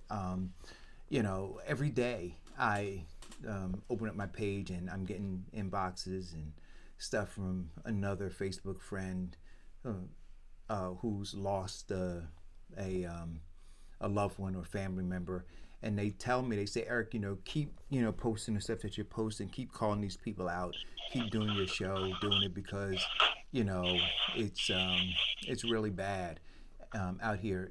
My sister who's on the front line in the hospital, and then friends of mine who work at UMD&J. I would challenge any of those guys and gals who are out there spreading this propaganda. Go look down there and see what it looks like, right? When you say that this is all made up, go see what it looks like. And then here's the other thing that I would ask you: how many of you all have volunteered anything? How many of you guys have offered, one word of support or encouragement to somebody who's in pain? You can't see past your own shit to do that, right? You're so focused on your agenda to fulfill yourself that in whatever you're trying to do, that you're just stepping over people. So anyway, I just guess I had to say that. Listen, did you see the Snowden interview on MSNBC? Yes, I did. Talk about somebody who really has a grasp of our social media and how it gets infiltrated. That man knows. Yeah, and so I'm going to let you guys know. We're going to talk a little bit about it here. But at the end of the show, I'm going to play, it's an hour long. I'm going to play it right here. So you can just watch it if you have time to stay and watch it. I'm going to play it at the end of the show. Look, and I don't know where to be on this because, I've got the smartphone, I've got the computers, I've got the iPad, I've got the Google version of Alexa, right? And all of it, and I got, smart outlets, right, to turn my lights on and to turn my stuff on, Vincent, and there is a level of comfort in it, right? So when I come down to the kitchen, like yesterday, I decided to, make breakfast, and I came down and I said, "Hey, Google," and I said, well, for the Google, I just say, "Hey, Google, good morning." And then, it says, "Hey, good morning, Eric. The time is such and such, the temperature is such and such. Here's your news." And it starts to give me the headline news, and it goes into deeper stories. And it just does all of that while I'm doing. And then when it's finished, I say, "Hey, Google, play my music." And it puts on some John Coltrane or some Miles Davis or some Wynton Marsalis, or, I love it. But Google's listening all the time, even when it's not on. Like, when I don't say, "Hey, Google," if I'm just having a conversation with Amina in the kitchen, Google's listening, right? I can't tell you the number of times where I've been talking to Amina about something. I'll give you an example. We were talking a couple days ago, and I bought these planters because I told you I'm growing my garden, so they finally came. So I'm growing my garden, and so she said, "Baba, what kind of planter is it again?" And I said, "What are these collapsible bags?" And we're gonna grow root vegetables in them, right? Because it has a pocket at the bottom, so you don't have to dig them up. You could just lift the pocket up, and go right into the dirt and pull the root vegetables out. And as I was explaining it to her, when we were done, I went to get on my phone to go look and see if anything had been posted on social media that I needed to address. And guess what showed up in my Facebook feed? Those bags that I had just finished talking to her about. Oh, yeah. And my daughter said, "Daddy," she said, "the phone and everything's always listening." And that's not the first time that that's happened. I want you guys to tell me, how many times have you just talked about something, not searched it, but just talked about it in the presence of your phone or Alexa or your Google thing? And then you miraculously see it show up in your That's feed. right. It's always listening. And it shouldn't be, but it shouldn't be. Good. Right? But it shouldn't be listening. But go ahead. Yeah, it does. Google, one of the good things about, or one of the things that people hate about Google and all the other social media outlets and search engines, is that those algorithms get sent or sold to different people. Not only saying Google, but even if you Google certain topics or subjects or products, it comes up on all of your media outlets. It's designed that way to hit it specifically. One of the things that Snowden said is that, no, that's also a part of spyware, in which the NSA uses to listen to your conversations and what you're saying. So keywords get put in an algorithm, which an antenna will go up, which will get you investigated to find out if or if not. It's incredible how Big Brother is watching you, but you have to look at sometimes the medicine couldn't be worse than the cure, because what we found out is that through social media is how the 9/11 terrorist attacks were coordinated, using Facebook and a couple of other web pages. That's why they monitor it quickly. You look at the alt-right and other neo-Nazis and the Ku Klux Klan and how they organize and gain recruits through the social media platform, which expedites everything. You look at the spread of the fake news, like Walmart closing, Hillary Clinton's email server, Barack Obama was not born in America. All of that being sent through social media. Snowden said that no, this is a way of manipulating a group of people. In fact, 2 weeks ago, I looked at a story that tracked down the fake news about Hillary Clinton during the Trump campaign, hired by the Russians. They hired a group of Africans to actually infiltrate and target using your algorithms on social media. Name, age, income level, to target specific information to sway your belief on certain candidates. Yeah. We got a caller. Caller, go. Yeah, man. Technology is a double-edged sword. Not only did I watch the Snowden thing, I just had watched a couple of interviews he had did a while back, but it just, made me go and re-listen to some of those other interviews he did. And yes, this technology, you don't even have to say anything. You can go in a store, go on the aisle. If you spend any number of seconds in front of a product, whether you buy it or not, it's going to come up in whatever you open up on social media. It's whatever you're interested in, what they think you're interested in, they're going to use that technology to still try to influence you. Right. But technology, again, I'm going to always say this to people, it's a double-edged sword. If you don't use it against somebody, somebody's using it against you already. So the people that want to stay away from technology, I don't buy into this, that, and the other, there's no getting around it. You have this thing so entrenched in our lives. The only thing we can do now is find a way to use it against people that are using it against us. Well, Just I don't like know that we'll be able to do that, but I think the politics of things, the people are using it against us already. Right, but one of the things that I think that we should be considering is what Yang talked about, right? And for you guys who didn't pay attention to Yang when he was a presidential candidate and was on the debate stage and was traveling media circuit, and you notice you don't hear him anymore. And he, to me, should be one of the biggest people or loudest voices right now. He talked about the biggest commodity right now is your information. Yeah. Right?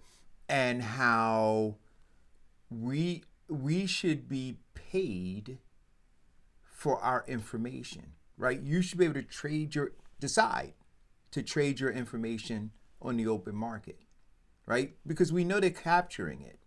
And so all of these companies, if they want it, there should be a negotiation with you as to whether or not they get it for a fee, right? Based on the level of value. So for instance, a Warren Buffett may consider himself to be more valuable than Eric Dawson.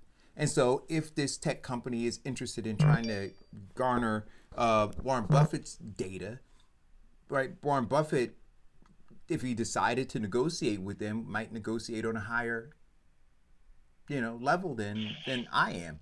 But that these companies ought not just be able to get our information free, right? That we are individuals, and just like you have proprietary, what am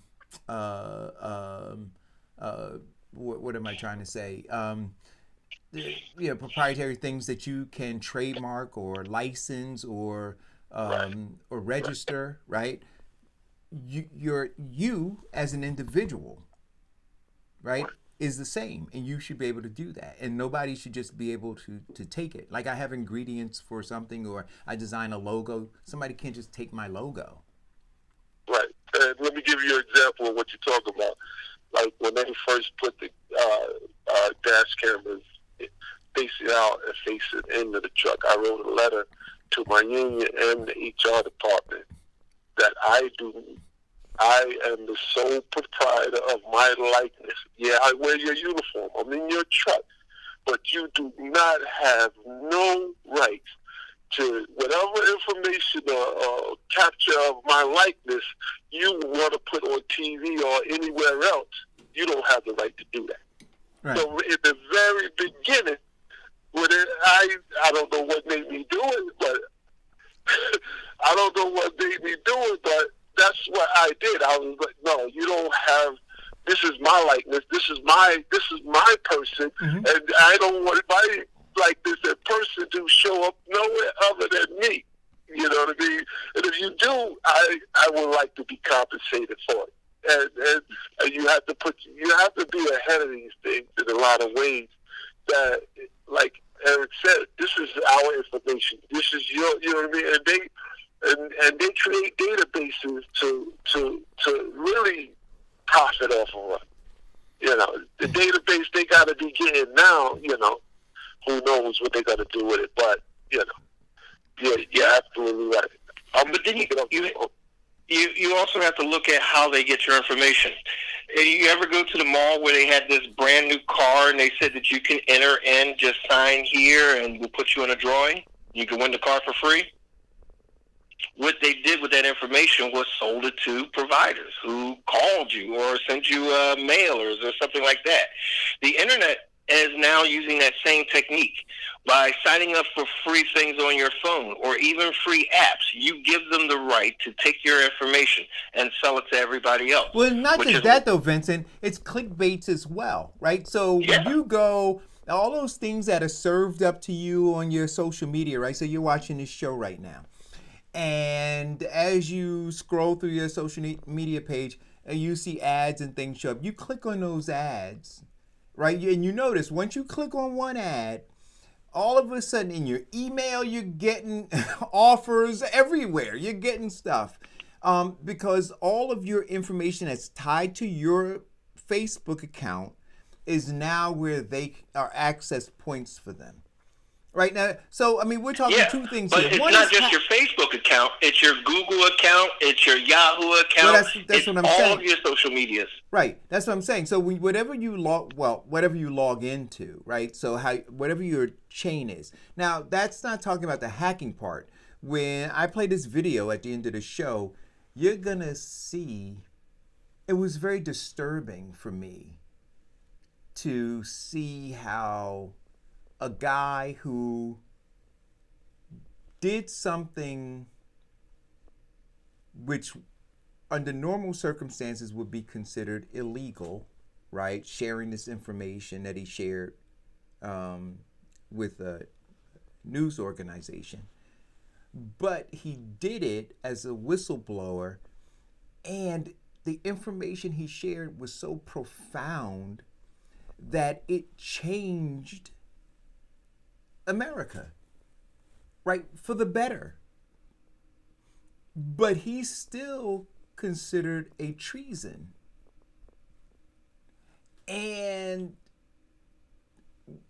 Or traitor. And if he came back here, based on what he said in the piece, which I thought was interesting too, that the way the law is written for what they charged him with, there is no defense for him, right? The fact is, did you do this thing? Not why you did it, not whether it was for the better good.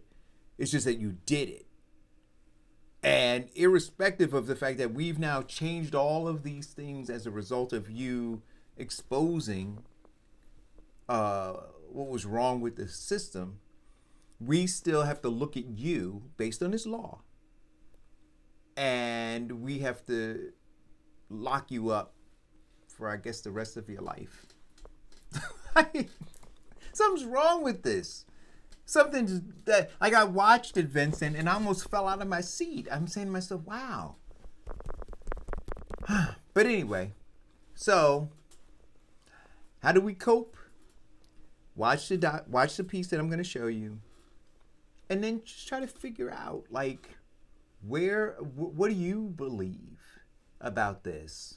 Where do you think your lawmakers should be on this? Because it's real simple, right? The president can say, I'm going to pardon him. Right? I'm going to pardon him. And it's done. So, and he can come home, and he can be with his family and his loved ones. So why is he still there? Why is he, still, on the run, so to speak? We got to answer those questions. Anyway, listen, I think, and we got a couple minutes left. So if you or Mike want to say something, have something to say before I close out the show, I welcome you guys to do that. Mike? Nope. Okay. Well, listen, I got to say I've enjoyed this 2 hours. You definitely made it go fast. And It did go insight fast, didn't it? that you deliver is uncanny. What we have to do now is stop falling for, as my uncle used to say in North Philadelphia, falling for the okie doke. They want us to be mad at our present government, our governors, to open up the states, because the president cannot control that. And you got to say that there is a reason that he wants to put you in harm's way, in a place that he knows will kill you. And you have to consider that, is that piece of happiness worth your life? And if you are angry, then point the anger at who it should be. Right now in this situation, domestic violence has went up 183% since the shutdown. Alcohol consumption has went up 59%. And you're looking at the increase with things that are also caused by stress to the black community that attack our underlying conditions. All of this is because of one person not looking out for his common man or the people in which he has sworn to protect the welfare of. Let's not make mistakes or mince words. We are now under attack as individuals. We're now under attack that they want us to shelter in place, and the only thing that we can do to elect our new officials is mail ballot, and they're trying to shut down the post office. We are under attack because people right now don't want to lose their jobs, because everybody's realizing that they care more about the corporate sponsors and dollars that they get than they care about the people that they're sworn to protect and serve. Yeah. We are under attack right now because we are the only people who can change this condition that we're in right now for the better. Get out. Get ready to vote. Read the candidates and make changes, not just the president alone, but your local government that's not doing well, who got us in this situation with our underlying conditions. Your senators who had this information and did nothing. Thank you all. God bless you. So listen, guys, here are my last words. Whatever you believe your civil liberties or civil rights to be, you do not have the right to put me, my family, and my loved ones in harm's way. You don't have that right. Thanks for tuning in. Please hit the share button. Stay tuned and watch this whole Snowden thing. So, Ed Snowden, a lot of people in this country are probably curious, when was the last time you had substantive discussions about coming home to the United States? And would this still be your preference? Do you still refer to it as home? The United States will always be my home. And I'll always be willing to come back on a single condition. And I've been quite clear about this over the years. This is that the government guarantee that I have the right, and every whistleblower has the right, to tell the jury why they did what they did. Right? We can disagree about whether this was right or wrong. We can disagree about whether this is good or bad. We can disagree about whether this is legal or illegal. That's right and proper in a democracy. But we have to agree that the jury is supposed to be the proper authority to ultimately decide, was this right or wrong? And I hate to say it, but under current laws, that is explicitly forbidden under the Espionage Act, which, as you know, it's increasingly being used against the sources of journalism instead of foreign spies. The law makes no distinction between someone who tells a secret to a journalist and someone who tells a secret to a foreign government. Yeah, there has not been any movement, unfortunately, on that conversation since the Obama administration, when I told the government that all they need to do is give me the right of what we call a public interest defense. This is a fair trial, an open trial, where the jury hears what is happening and they decide, was this justified or not? Unfortunately, then Attorney General Eric Holder responded and said, we can't promise that. We won't promise that. We will promise not to torture you. Unfortunately, I'd say that's not quite enough. Something you've said repeatedly is that you would expect and you would accept a certain punishment for your actions. What if that package of punishment included working for the home team? What if someone said, help us harden our elections from attack using your skills? I would volunteer for that instantly. You know, they wouldn't even have to pay me for that. Remember, I volunteered to work for the CIA, for the NSA.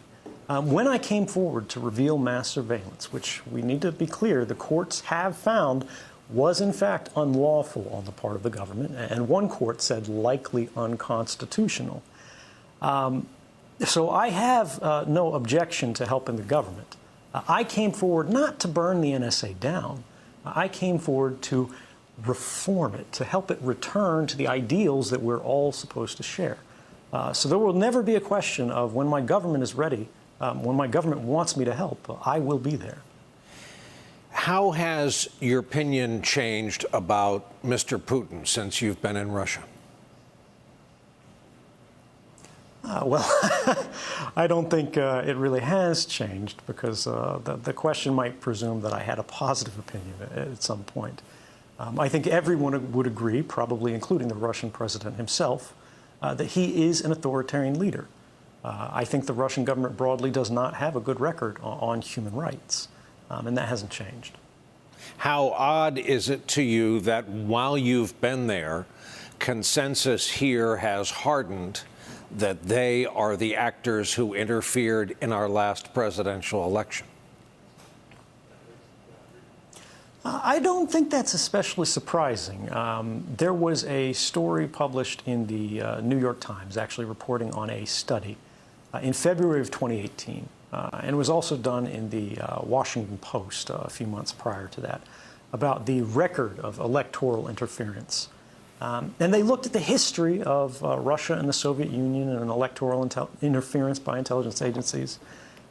And they found, I think, 36 different cases of electoral interference over roughly the past 50 years. But then they also looked at the United States intelligence services and found that we had interfered in foreign elections 81 different times. Now, this is not to say one is better than the other. It's not about that. It's about budget, it's about capability.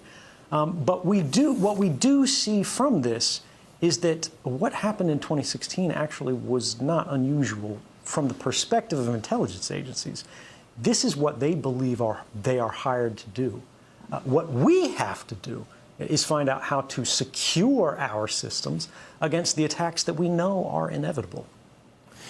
Something you've been asked before, something you have answered before, but since this is a fresh occasion, we'll ask it again.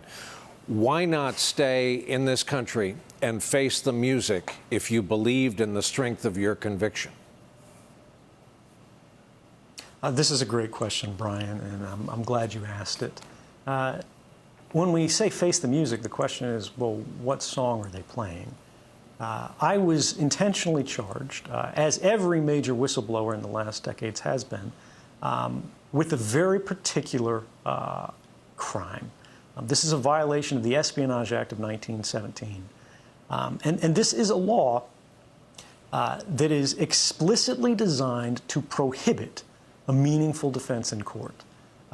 This law is used against people the only thing that they've done, and this is by the government's own terms, the only thing the government accuses people defending themselves against this charge have done is that they have told something to a journalist that the government considers classified.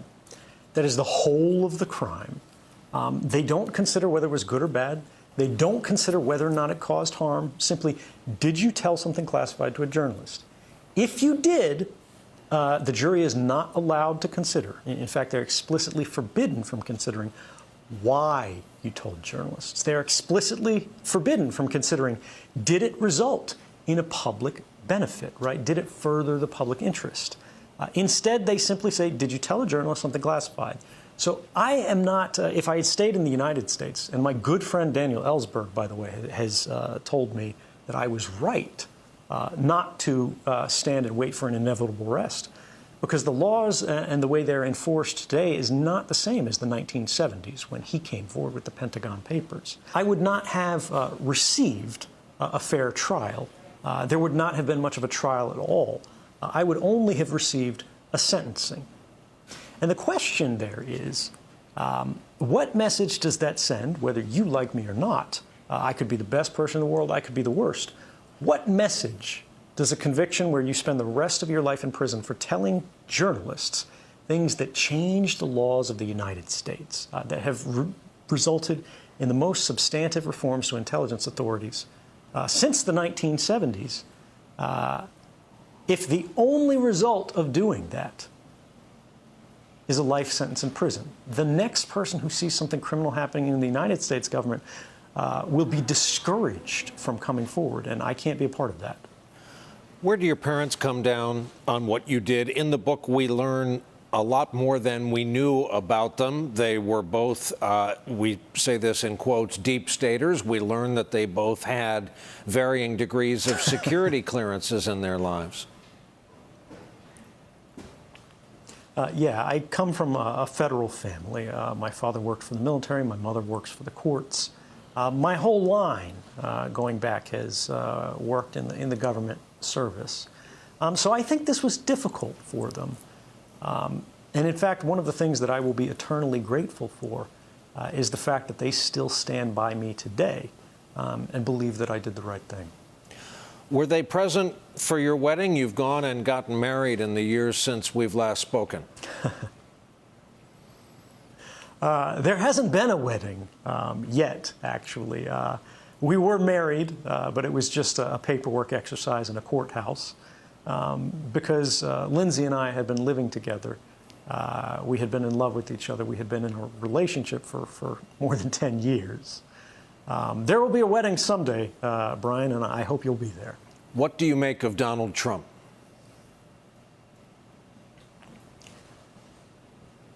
There are so many things that are said about the president right now, and so much thinking, and honestly, I try not to think about it. There's so much chaos, and there are so many aggressive and offensive things said. I think even his supporters would grant that. But I think he's actually quite simple to understand. Donald Trump strikes me like nothing so much as a man who has never really known a love that he hasn't had to pay for.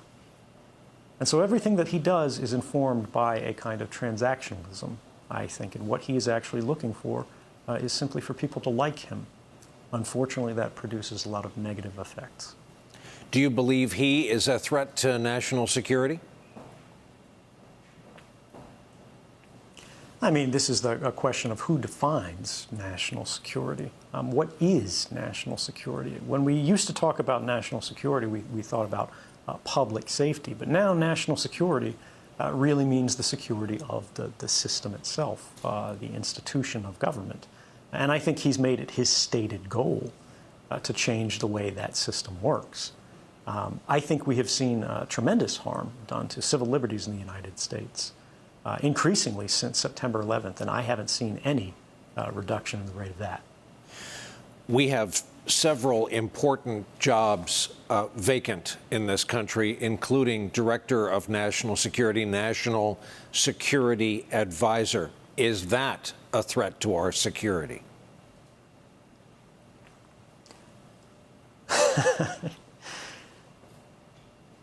I think it really says something about where we are, what this point in our history looks like. when we find that there are not enough people in the country that are willing to serve in the White House and qualified to serve in the White House, who all sides of the government feel comfortable working with and who they can back. We are in a time that is increasingly fractured. And I think that's a product of the fact that, look, if you look around at the world right now, when you look at news, when you look at news coverage, when you look at every controversy that we see, something has changed.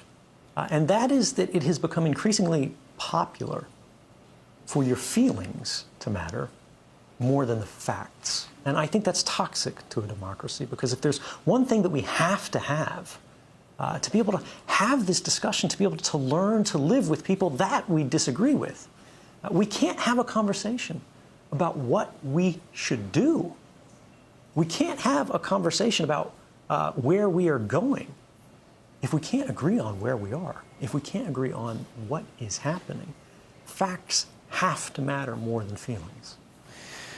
You've said your greatest fear over what you did was that things would not change. Have things changed? Would you do it again today knowing what you know now?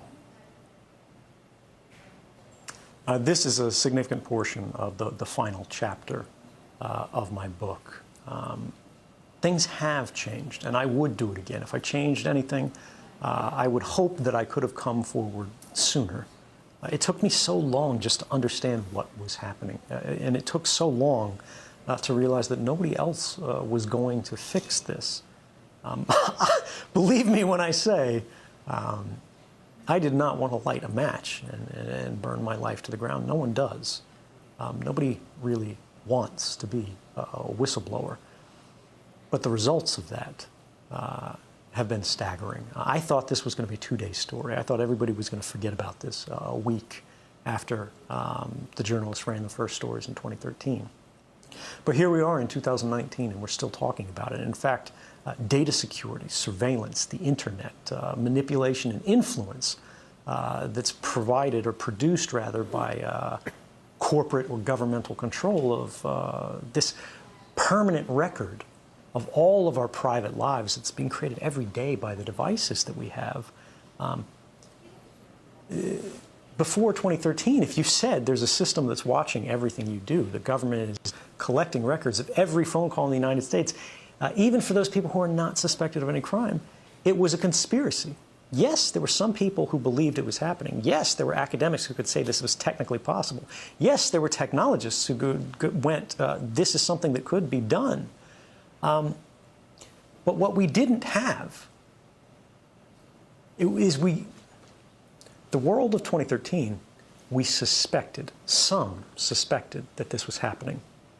The world after 2013, we know that it's happening. And this is the critical importance of journalism, particularly in this moment that we have today. The distance between speculation and fact is everything in a democracy, because that's what lets us, as we did post-2013, change our laws. The very first program that was revealed in newspapers has since been terminated. Barack Obama, who criticized me so strongly in June of 2013, by January of 2014 was proposing that this program be ended. Eventually it was ended under the USA Freedom Act. The NSA argued that mass surveillance was legal, bulk collection as they call it. They said 15 different judges authorized this. What they didn't tell us was that those 15 judges all belonged to the rubber stamp FISA court, that over 33 years had been asked 33,900 times by the government to approve surveillance requests, and only said no in 33 years 11 times. Now, this was a court that was never designed to interpret the Constitution, right? It was never designed to create novel powers for the intelligence community. It was just designed to stamp basic routine warrants. Now we know what has changed. The very first open court outside of these secret rubber stamp courts that got this case in front of them, it was Judge Leon in a federal court and then a court of appeals, said that the NSA's mass surveillance activities were violating even the very loose standards of the Patriot Act. They broke the law. He further said these programs are likely unconstitutional. And And this would not have happened if we couldn't say, this is real, this is actually happening. And I just want to make clear, that's not me saying that. That's not speculation. That was the determination of the Supreme Court just a few months before I came forward. In a famous case, Amnesty versus Clapper, I believe it was in February of 2013 or December of 2012, all the way to the Supreme Court, these surveillance authorities were being challenged. The plaintiffs said the government has a mass surveillance program. It has impacted this human rights organization. They have been spied on in secret by the government. The government said that may be, but if it's happening, we will neither confirm nor deny that it's happening. It is a state secret. And because you can't prove it, the court should be forbidden from ruling on the constitutionality of this program. And sadly, the Supreme Court of the United States agreed. They said this program could be unconstitutional, but if you cannot prove it exists, we cannot evaluate it. That's what 2013 changed.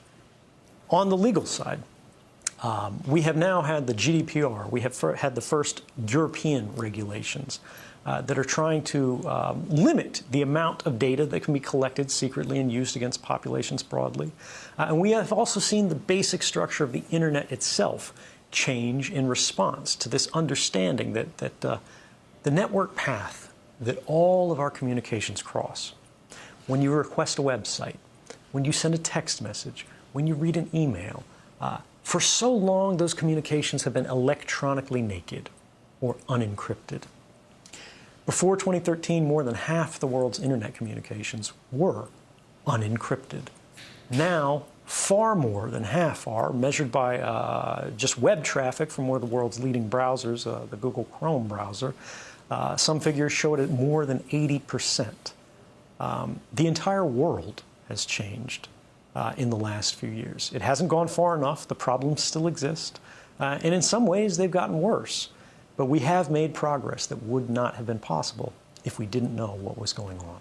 Related question. What today can the government do to your phone and your laptop, the phone and laptop of any American? What's the extent of the government's reach if they're determined to reach into your life? We could talk about this question for hours, Brian, but we don't have time, so I'll try to summarize. Hacking has increasingly become what governments consider a legitimate investigative tool. They use the same methods and techniques as criminal hackers. And what this means is they will try to remotely take over your device. Once they do this, by detecting a vulnerability in the software that your device runs, such as Apple's iOS or Microsoft Windows, they can craft a special kind of attack code called an exploit. They then launch this exploit at the vulnerability on your device, which allows them to take total control of that device. Anything you can do on that device, the attacker, in this case the government, can do. They can read your email, they can collect every document, they can look at your contact book, they can turn the location services on, they can see anything that is on that phone instantly and send it back home to the mothership. They can do the same with laptops. The other prong that we forget so frequently is that in many cases they don't need to hack our devices. They can simply ask Google for a copy of our email box, because Google saves a copy of that. Everything that you ever typed into that search box, Google has a copy of. Every private message that you've sent on Facebook, every link that you've clicked, everything that you've liked, they keep a permanent record of. And all of these things are available not just to these companies, but to our governments, as they are increasingly deputized as sort of miniature arms of government. What about enabling your microphone, camera? If you can do it, they can do it. It is trivial to remotely turn on your microphone or to activate your camera, so long as you have systems-level access. If you had hacked someone's device remotely, anything they can do, you can do. They can look up your nose, right? They can record what's in the room. The screen may be off as it's sitting on your desk, but the device is talking all of the time. The question we have to ask is, who is it talking to? even if your phone is not hacked. Right now, you look at it, it's just sitting there on the charger. It is talking tens or hundreds or thousands of times a minute to any number of different companies who have apps installed on your phone. It looks like it's off, it looks like it's just sitting there, but it is constantly chattering.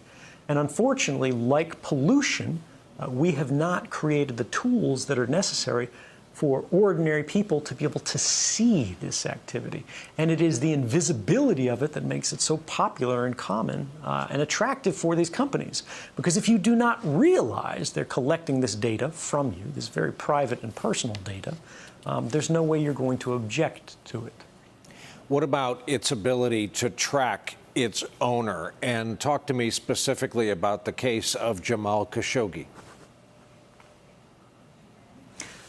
So in the case of Jamal Khashoggi, this is a Washington Post reporter and a primary critic of the Saudi regime. He was lured into the Saudi Arabian consulate in Istanbul, in Turkey. And while his fiancée waited outside for him to get the paperwork he needed in order to marry her, he was murdered by the Saudi government, allegedly on the orders of the Crown Prince. Now, we have to ask ourselves, how did the Saudi government decide that he was worth killing? How did they decide when and how they would kill him? How did they know this opportunity was going to arise? How do they know what his plans and intentions were that they needed to stop from their perspective? We don't have evidence that his phone personally was hacked, unfortunately, because we do not have his phone. But we do have the phones of his friends who were living in exile in Canada. And we do know, thanks to the research of a group called the Citizen Lab, affiliated with a university in Canada, that their phones were hacked, which means their conversations with Jamal Khashoggi were intercepted, and this allowed the Saudi regime to know that he was intending to create an electronic protest movement. They didn't need to know from his friend's phone or even from his phone that he was traveling to the consulate because he had to make an appointment. But it did tell them his private intentions, his hopes and dreams for a different government for their country. And perhaps, although we do not know for sure, on that basis, they decided to murder him. Once your phone is hacked, what is in their hands is not simply your device, it is your future. It's important also to remember, how did the government of Saudi Arabia manage to hack these people's phones, which are modern phones? Well, they didn't have this capability in their government. They didn't have this level of intelligence capability available to them directly. So they purchased it from a digital arms broker, a company called the NSO Group, an Israeli company. In this company, the only thing they do is manufacture digital weapons, kind of hacking tools that can be used against the critical infrastructure that all of us rely on, the phones in our pockets. They primarily target devices such as the Apple iPhone. And they sell this capability to break into phones of people around the world for millions and millions of dollars to some of the worst governments on earth. And the only meaningful oversight that they have, unfortunately, because the export control laws for these kind of digital weapons are extremely weak in Israel, is their own internal ethics board that says, oh, it was fine, we didn't break any rules. That has to change. What about the public attitude held by millions of everyday Americans? All I've got on a computer is pictures of my family, CCTV cameras that are prevalent in a ton of American cities and overseas capitals. Those cameras are your friend if you're innocent and have nothing to hide. Well, I'd say that's very much what the average Chinese citizen believed, or perhaps even still to this day believes. But we see how these same technologies are being applied to create what they call the social credit system. If any of these family photos, if any of your activities online, if your purchases, if your associations, if your friends are in any way different from what the government or the powers that be of the moment would like them to be, you're no longer able to purchase train tickets. You're no longer able to board an airplane. You may not be able to get a passport. You may not be eligible for a job. You might not be able to work for the government.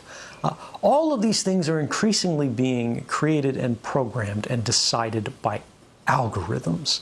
And those algorithms are fueled by precisely the innocent data that our devices are creating all of the time, constantly, invisibly, quietly, right now. Our devices are casting all of these records that we do not see being created, that in aggregate seem very innocent. You were at Starbucks at this time. You went to the hospital afterwards.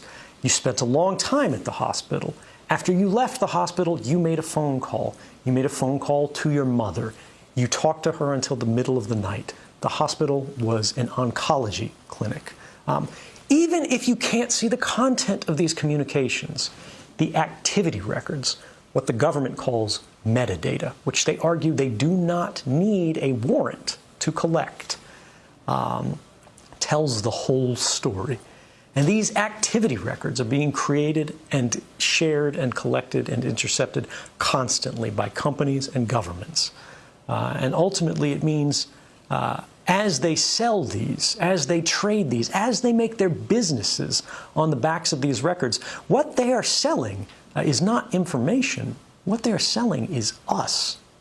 They're selling our future. They're selling our past. They are selling our history, our identity, and ultimately, they are stealing our power and making our stories work for them.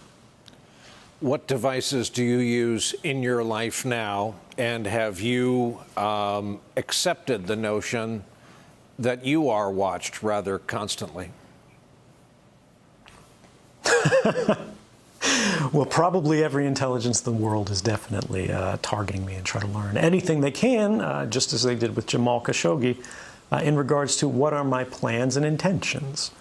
I try not to make that easy for them. If I get a smartphone and I need to use a phone, I actually open it up before I use it. I perform a kind of surgery on it to physically desolder or sort of melt the metal connections that hold the microphone on the phone. And I physically take this off. I remove the camera for the phone, and then I close it back up, I seal it up. And then if I need to make a phone call, I will attach an external microphone on it. And this is just so if the phone is sitting there and I'm not making a call, it cannot hear me. Now this is extreme. Most people do not need this. But for me, it's about being able to trust our technology.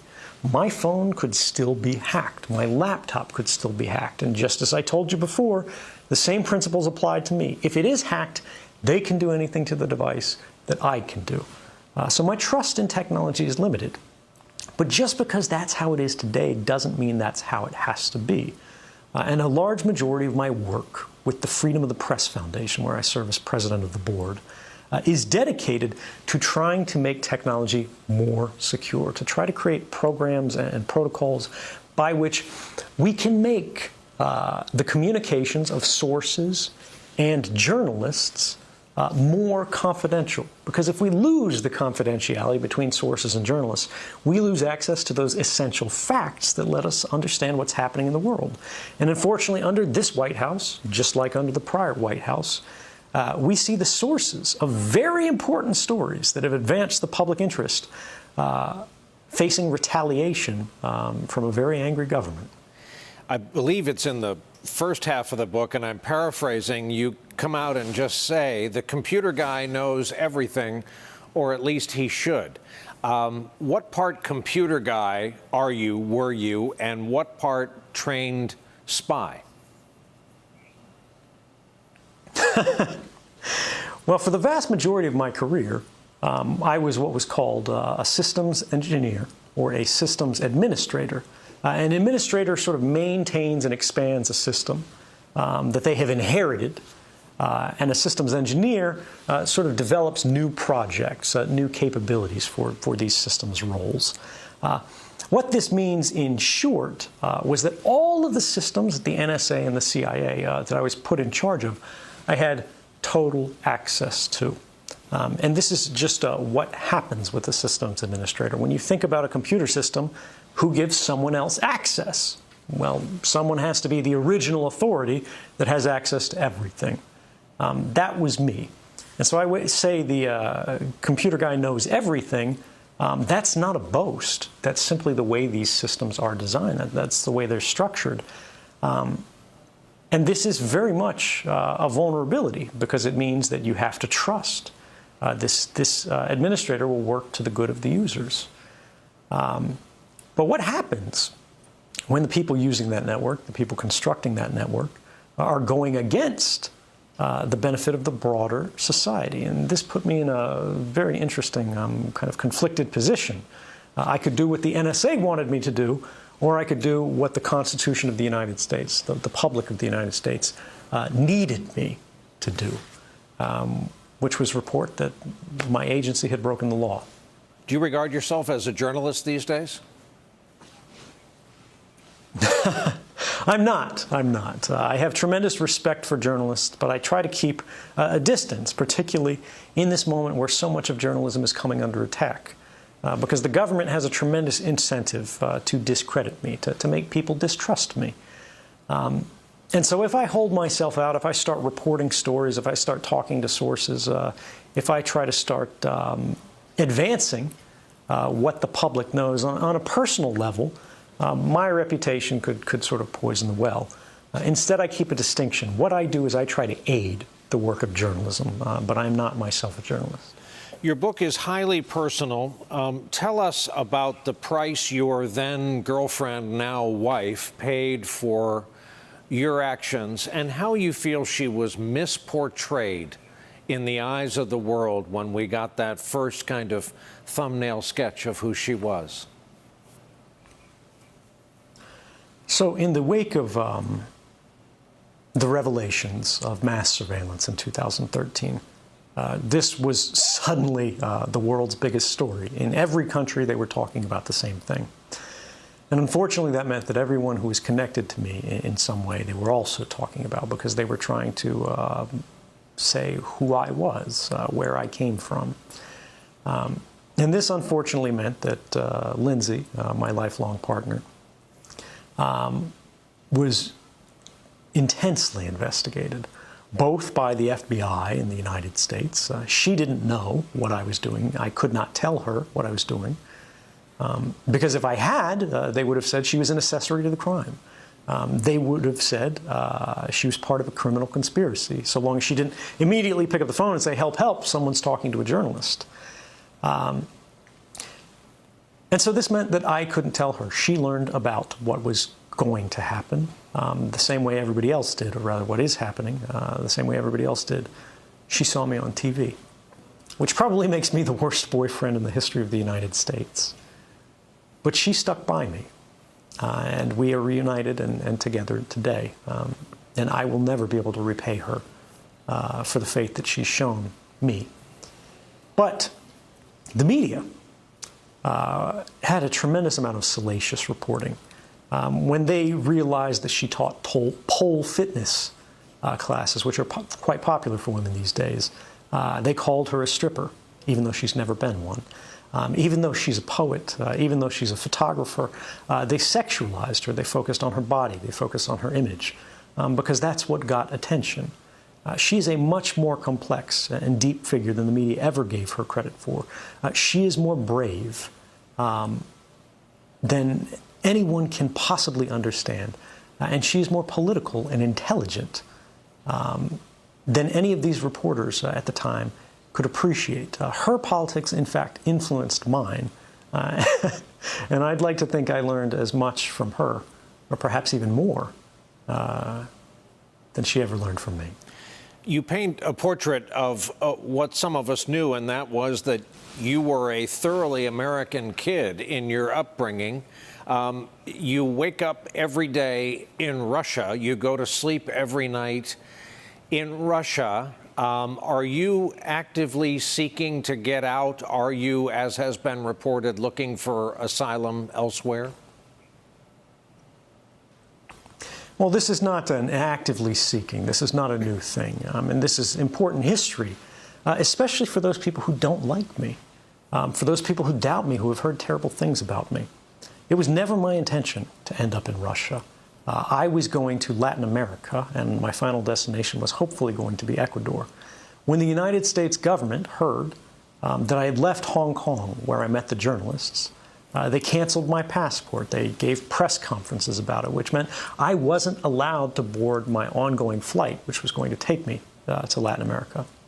Rather than applying for Russian asylum, rather than saying, I'll play ball with any Russian intelligence service, just please protect me, I said, no, I will not cooperate with the Russian government or any government. Instead, what I did, as I was trapped for 40 days in an airport, I don't know what your longest layover is, but 40 days was a tough stint. I applied for asylum in 27 different countries around the world, traditional U.S. allies, places like France and Germany, places like Norway, that I felt the U.S. government and the American public could be comfortable that was fine for a whistleblower to be in. And yet every time one of these governments got close to opening their doors, the phone would ring, and they're in their foreign ministries. And on the other end of the line would be a very senior American official. It was one of two people, then Secretary of State John Kerry or then Vice President Joe Biden. And they would say, look, we don't care what the law is. We don't care if you can do this or not. We understand that protecting whistleblowers and granting asylum is a matter of human rights, and you could do this if you want to. But if you protect this man, if you let this guy out of Russia, there will be consequences. We're not going to say what they're going to be, but there will be a response. I continue to this day to say, look, if the United States government, if these countries are willing to open the door, that is not a hostile act. That is the act of a friend. If anything, if the United States government is so concerned about Russia, right, shouldn't they be happy for me to leave? And yet we see they're trying so hard to prevent me from leaving. I would ask you, why is that? I'm guessing Joe Biden is not your candidate for 2020? Actually, I don't take a position on the 2020 race.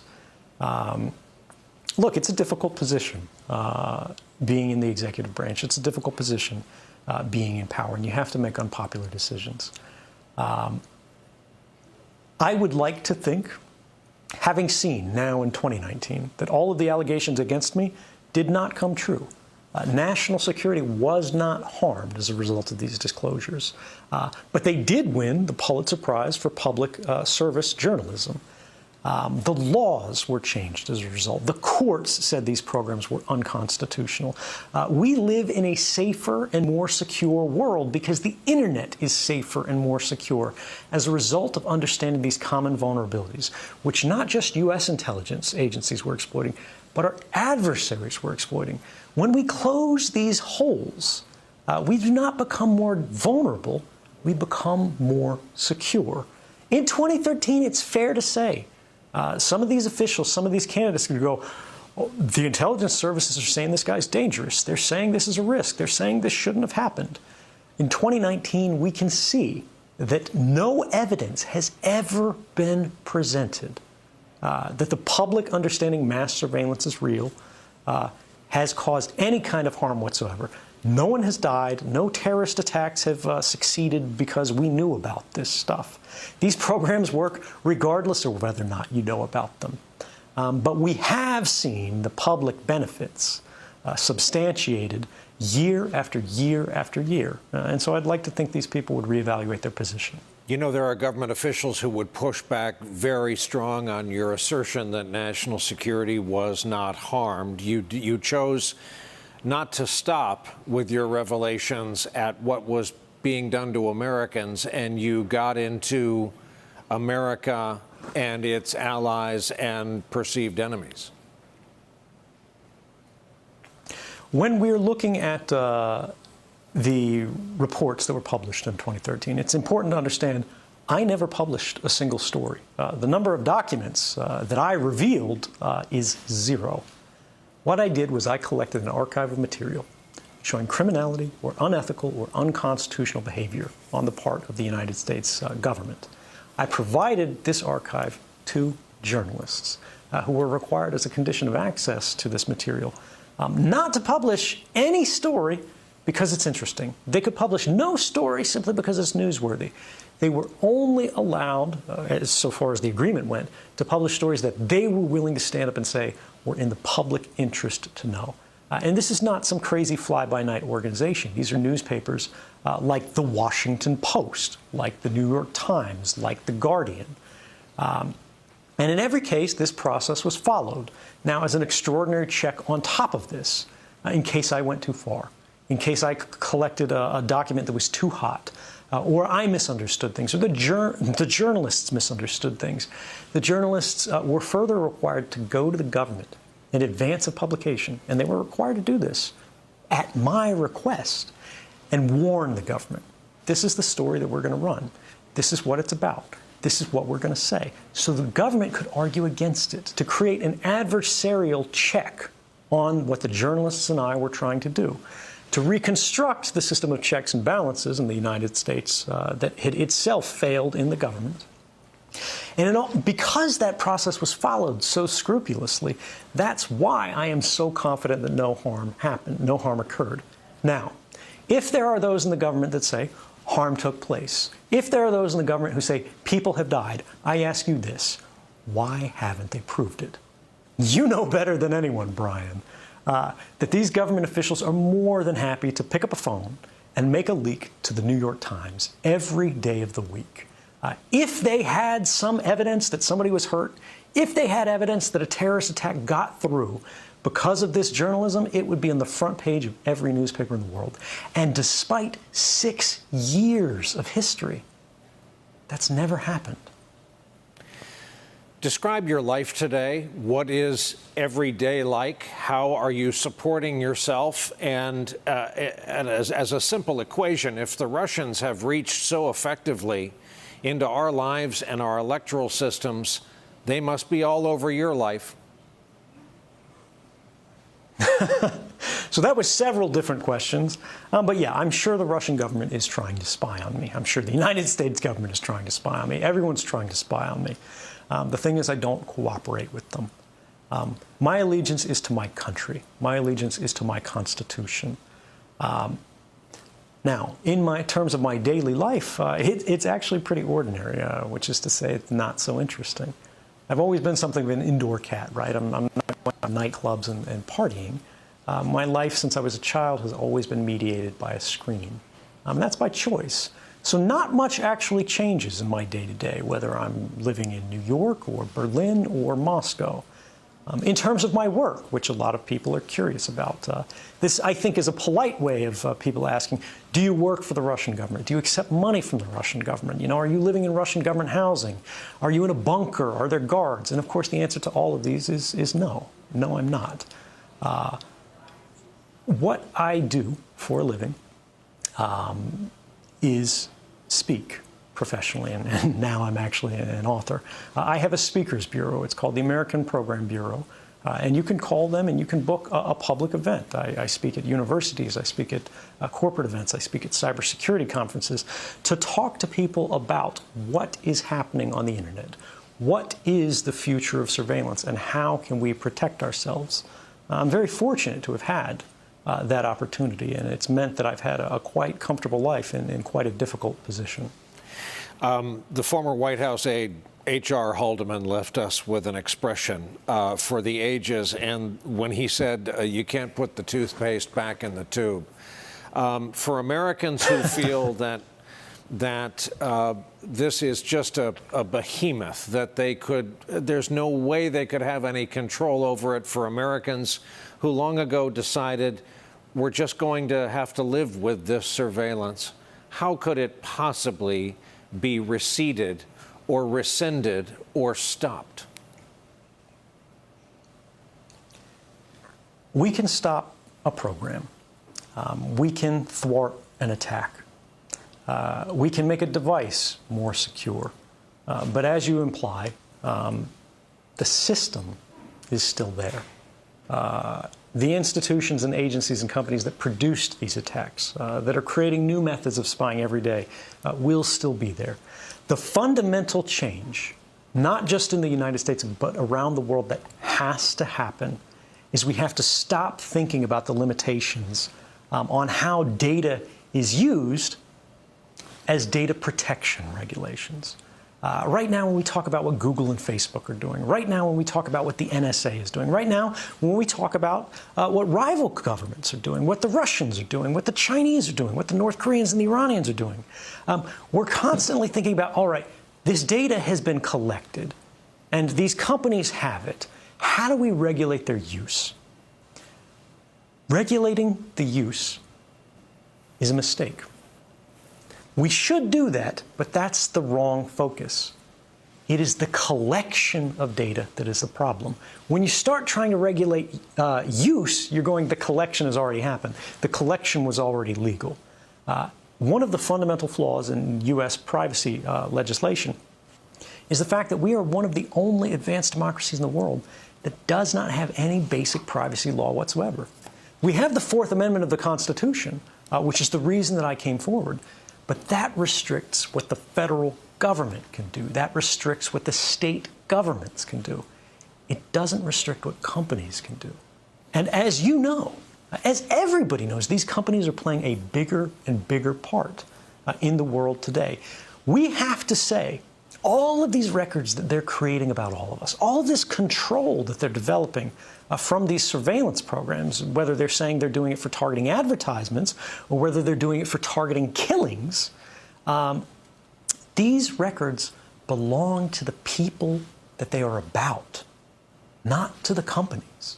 And this is a fundamental change that we have never discussed in a meaningful way, broadly and publicly, but we have to. Because all of these governments have said, you know, the mass surveillance system, why do we have it? Why is it useful? They say because of terrorism. They say it's saving lives. They say it's preventing attacks. But no less than Barack Obama, in response to the 2013 revelations, created 2 independent commissions to investigate exactly the answer to that question. Were these programs effective in stopping terrorist attacks? Did these revelations cause harm to national security? It was called the Privacy and Civil Liberties Oversight Board and the President's Review Group on Intelligence and Communications Technologies. And despite having an enormous budget, despite having complete access to classified information, despite the fact that they interviewed the heads of the FBI, the NSA, the CIA, you know, the full alphabet soup, they found, in the government's own words, the kind of mass surveillance that's represented by this bulk collection program where the NSA was secretly collecting the phone records of every American and everybody else around the world every day under an authority provided by a secret court order that nobody even knew existed. That program had never made, their own words, a concrete difference in a single counterterrorism investigation. Think about that. More than 10 years of operation in secret never made a single concrete difference. These programs, mass surveillance, is not about public safety. It is not about terrorism. It is about power. It is about economic espionage. It is about diplomatic manipulation. And it is about social influence. It is about understanding the actions of everyone in the world as carefully as they can, no matter who they are, no matter how innocent their life. Final question has to do with the Fourth Amendment. We have it today because Mr. Adams and others wanted to keep the British out of their homes and their horse carriages. What would Mr. Adams and the founders make of the reach of the government, in your view, into our lives, given its humble beginnings? I think if any of the founders of this country looked around today, they would be shocked by the kind of rhetoric they hear, and they would be shocked by the kind of activities of government they see. If you read the Bill of Rights, something that struck me when I was writing about it in this book was that fully half of the first 10 amendments are explicitly making the work of government harder. They're making life for law enforcement officials harder. And all of the Founding Fathers thought that was a good idea because they recognized the more efficient a government is, the more dangerous it is. We want a government always that is not too efficient. We want a government always that is just efficient enough, because government holds extraordinary power in our lives. We want government always to be using their powers in a way that is only necessary and proportionate to the threat presented by whoever it is that they're investigating. When the government is getting by the skin of their teeth, the people are free, right? The government should be afraid of the people. People shouldn't be afraid of the government. One of the ironies about the Founding Fathers for those who are skeptical of me, which is fair. Again, I don't want you to trust me. I want you to doubt me. I want you to question me. But I want you to look at the facts. I want you to look beyond how you feel in the moment, how we all feel in the moment, and see what these stories said in 2013. See that the courts of the United States, where I'm being charged as a criminal, said that the government itself was engaged in criminal activity. Look at these things and then remember, the people who founded this country were called traitors. The signing, the writing of the Declaration of Independence was an outrageous act of treason. It was criminal, but it was also right. The question of whether or not I broke the law is less difficult and less interesting than whether you think what I did was right or wrong. What is legal is not always the same as what is moral. Final prediction, then we'll let you go night clubbing, and that is, do you predict you will at some point live out your life and die in the United States? I think I will return. When we look at the kind of things that were being said about me in 2013, the kind of hostility I faced, the kind of accusations I faced from the most senior officials in government, and we look at the world today, yes, there are many still who don't like me, but far, far fewer, because we have seen that all of the harms that they alleged over the course of these years never came to pass. They were never substantiated because they don't exist. But the benefits are becoming more clear with each passing year. The question that I think people have to answer, whether you like me as a person or not, right? Whether you agree with how I did what I did, whether you agree with the work of the journalists who decided what the public should know in order to cast their votes. Today, you know the government broke the law. Today, you know the United States government had violated the Constitution and the rights of people in this country and around the world. Would you rather not know? Thank you. Ed Snowden, thank you very much. Good luck with the book. It's my pleasure, Brian. Thank you for having me. Hey there, I'm Chris Hayes from MSNBC. Thanks for watching MSNBC on YouTube. If you want to keep up to date with the videos we're putting out, you can click subscribe just below.